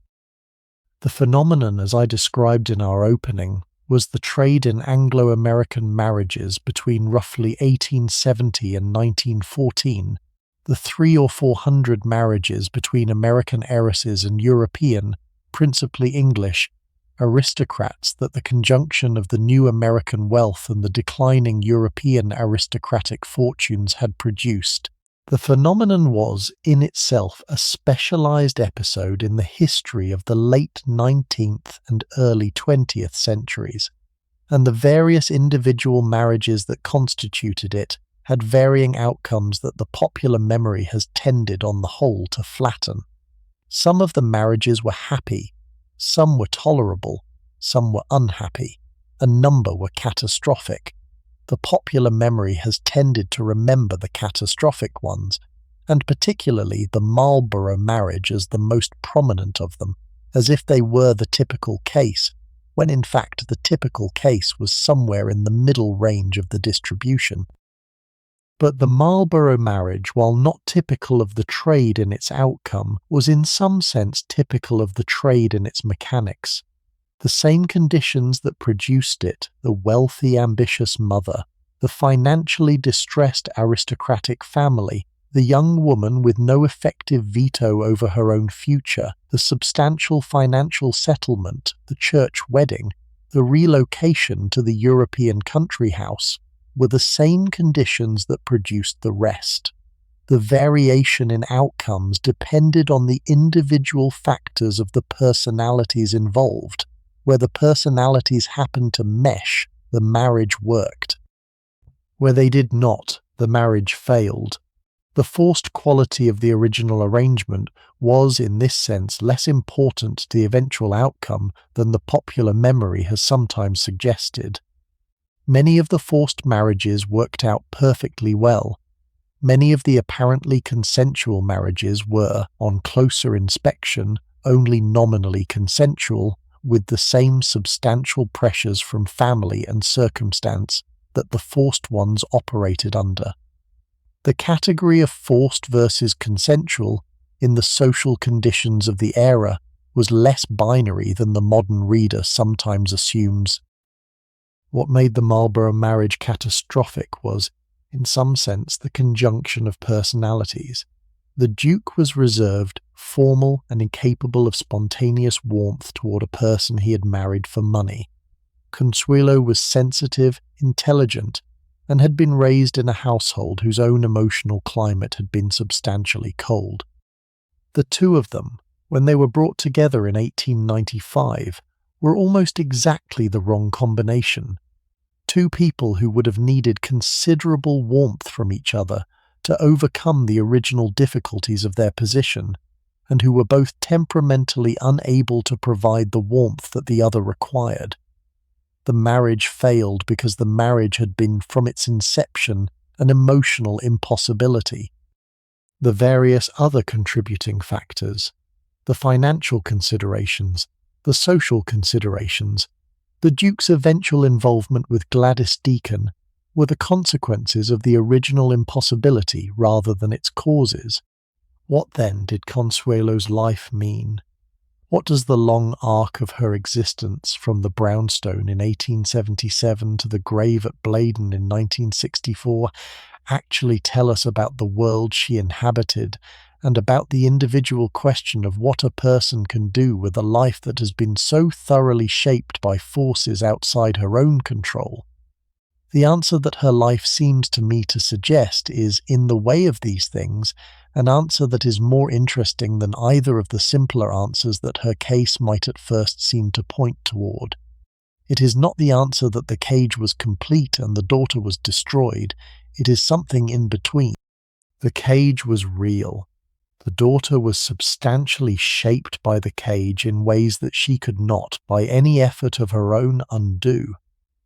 But the cage also contained, in its own interior architecture, the unintended materials from which the daughter was eventually able to construct the second life that the cage had not anticipated.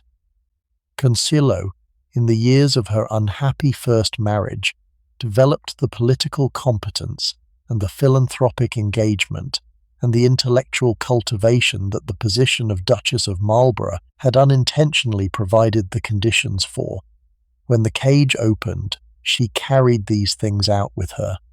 The second life she built, the marriage to Jacques Balsan, the substantial work in France and America, the gradual maturation into the woman she eventually became, was built in part with materials that the first life had unintentionally given her. The cage had been intended as a cage. It had functioned in some real sense as a cage, but it had also been, in its own unintended way, a school for the person Consuelo would in due course become. The relationship between Consuelo and her mother is in some sense the encapsulating image of this larger pattern. Alva had been, in 1894 and 1895, the private tyrant who had broken her daughter's spirit. She had also been, in the years after, the public advocate of women's autonomy whose own actions had so spectacularly contradicted the position she came to hold publicly. The contradiction was, in Alva's eventual late-life acknowledgement, the private grief of her own old age. The acknowledgement, when it came in 1926, did not undo the catastrophe of 1895. But it did, in some real sense, complete the moral arc of the relationship, and it did make possible the reconciled relationship of the closing 7 years of Alva's life. Mothers and daughters, the Consuelo story seems to suggest, are not in any simple sense either reconciled or estranged. They are, in the long run, the working out of the inherited difficulties that one generation passes to the next, with the final adjustments that each generation has the chance to make in the closing years of its own existence. Alva and Consuelo had, between them, perhaps the most complicated mother-daughter relationship that the historical record of the age preserves. They worked it out, slowly and imperfectly and incompletely, over the course of the entire 79 years that Alva was alive after Consuelo's birth. They did not, by any measure, achieve perfect reconciliation.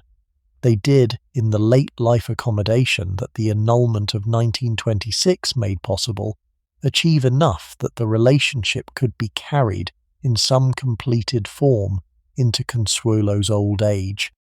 The dollar princess phenomenon itself, in the final assessment that Consuelo's life invites us to make, was perhaps neither the institutional triumph that its defenders sometimes claim it to have been, nor the institutional catastrophe that its critics sometimes argue. It was, like most large social phenomena involving large numbers of people across long periods of time, a complicated mixed thing.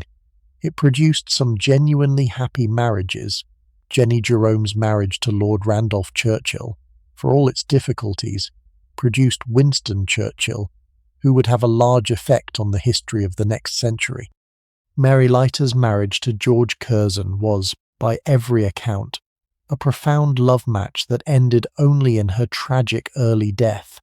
Frances Work's marriage to a member of the Roche family produced, 2 generations later, Princess Diana of Wales.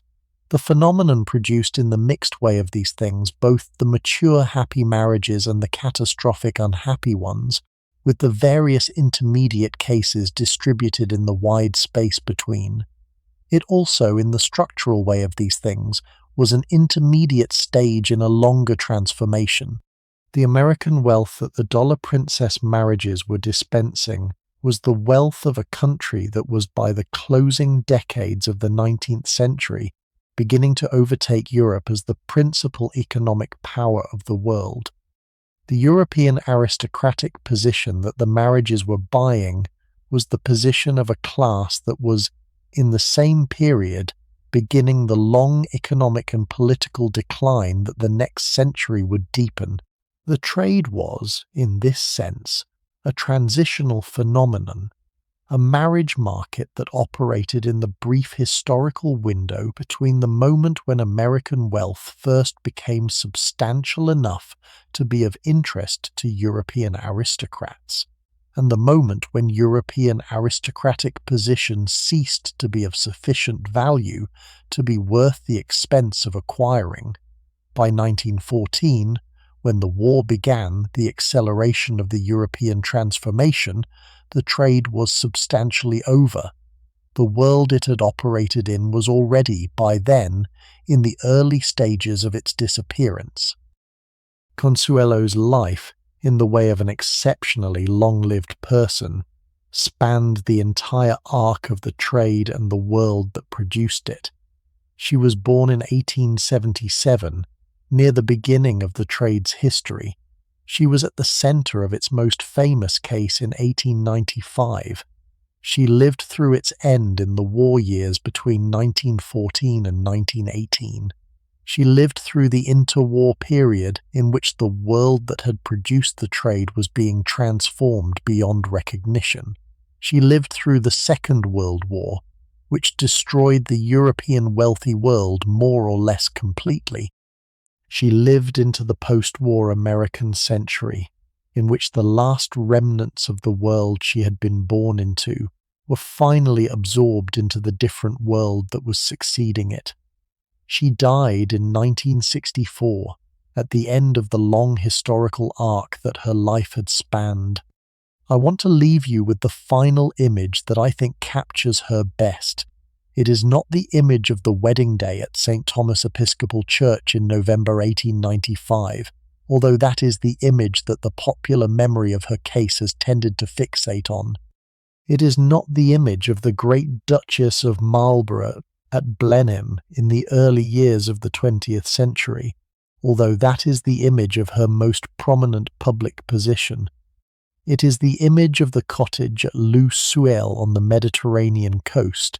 In some afternoon of the years between the wars, let us say an afternoon of perhaps 1928 or 1929, Consuelo is in her early 50s. Jacques Balsan is in his early 60s. The two of them are sitting on the terrace of the cottage, looking out through the garden and the cliffs to the Mediterranean. They have had their lunch together. They have spent the morning each in their own occupations. Jacques with the technical correspondence that his continuing involvement in French aviation generated, Consuelo with the social and philanthropic correspondence that her own continuing engagements required.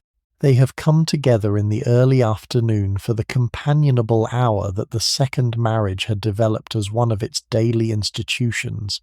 They are reading, each of them, a book. They are not speaking. They do not need to speak. The sea breeze comes up over the garden. The accumulating warmth of the Mediterranean afternoon settles into the bones of them both. The companionable silence between them is the thing that the second marriage had achieved that the first marriage had never even approached. They sit. They read. The afternoon passes. The great success of Consuelo's adult life is, in the unstated way of these things, present in the companionable silence on the terrace. The cage is gone. The daughter is 52 years old. She is, finally, exactly where she needed to be. The story I have walked you through tonight is one of the great life stories of the late 19th and early 20th centuries. It is the story of a woman whose life began in a position of immense privilege and immense constraint, who suffered the catastrophe of having her central life decision made for her at 18 by a mother whose ambitions overrode her daughter's wishes, who endured the consequences of the catastrophe for 26 years, who escaped from the consequences when the erosion of her position eventually permitted her to escape, who built the second life that the first life had unintentionally prepared her for, who lived to be 87, who wrote one of the great society memoirs of the 20th century, who outlived most of the world she had known, and who was buried by her own express wish at the edge of the great park, whose palace she had once been the unwilling duchess of. The life is long. The life is, in its way, complete. Sleep well. Consuelo Vanderbilt Balsan is buried at Blyden, in the village churchyard at the edge of the Blenheim Park, beside her elder son, the 10th Duke of Marlborough. Her stone gives her name as Consuelo Vanderbilt Balsan. Her dates are 1877 to 1964. The accumulated facts of the long life have been, in the way of these things, deposited in the permanent record that the historians and the biographers and the readers of memoirs continue to consult. The cage is opened. The daughter is at peace. The world that produced the story of her life is gone. The story remains. I will see you in the next one.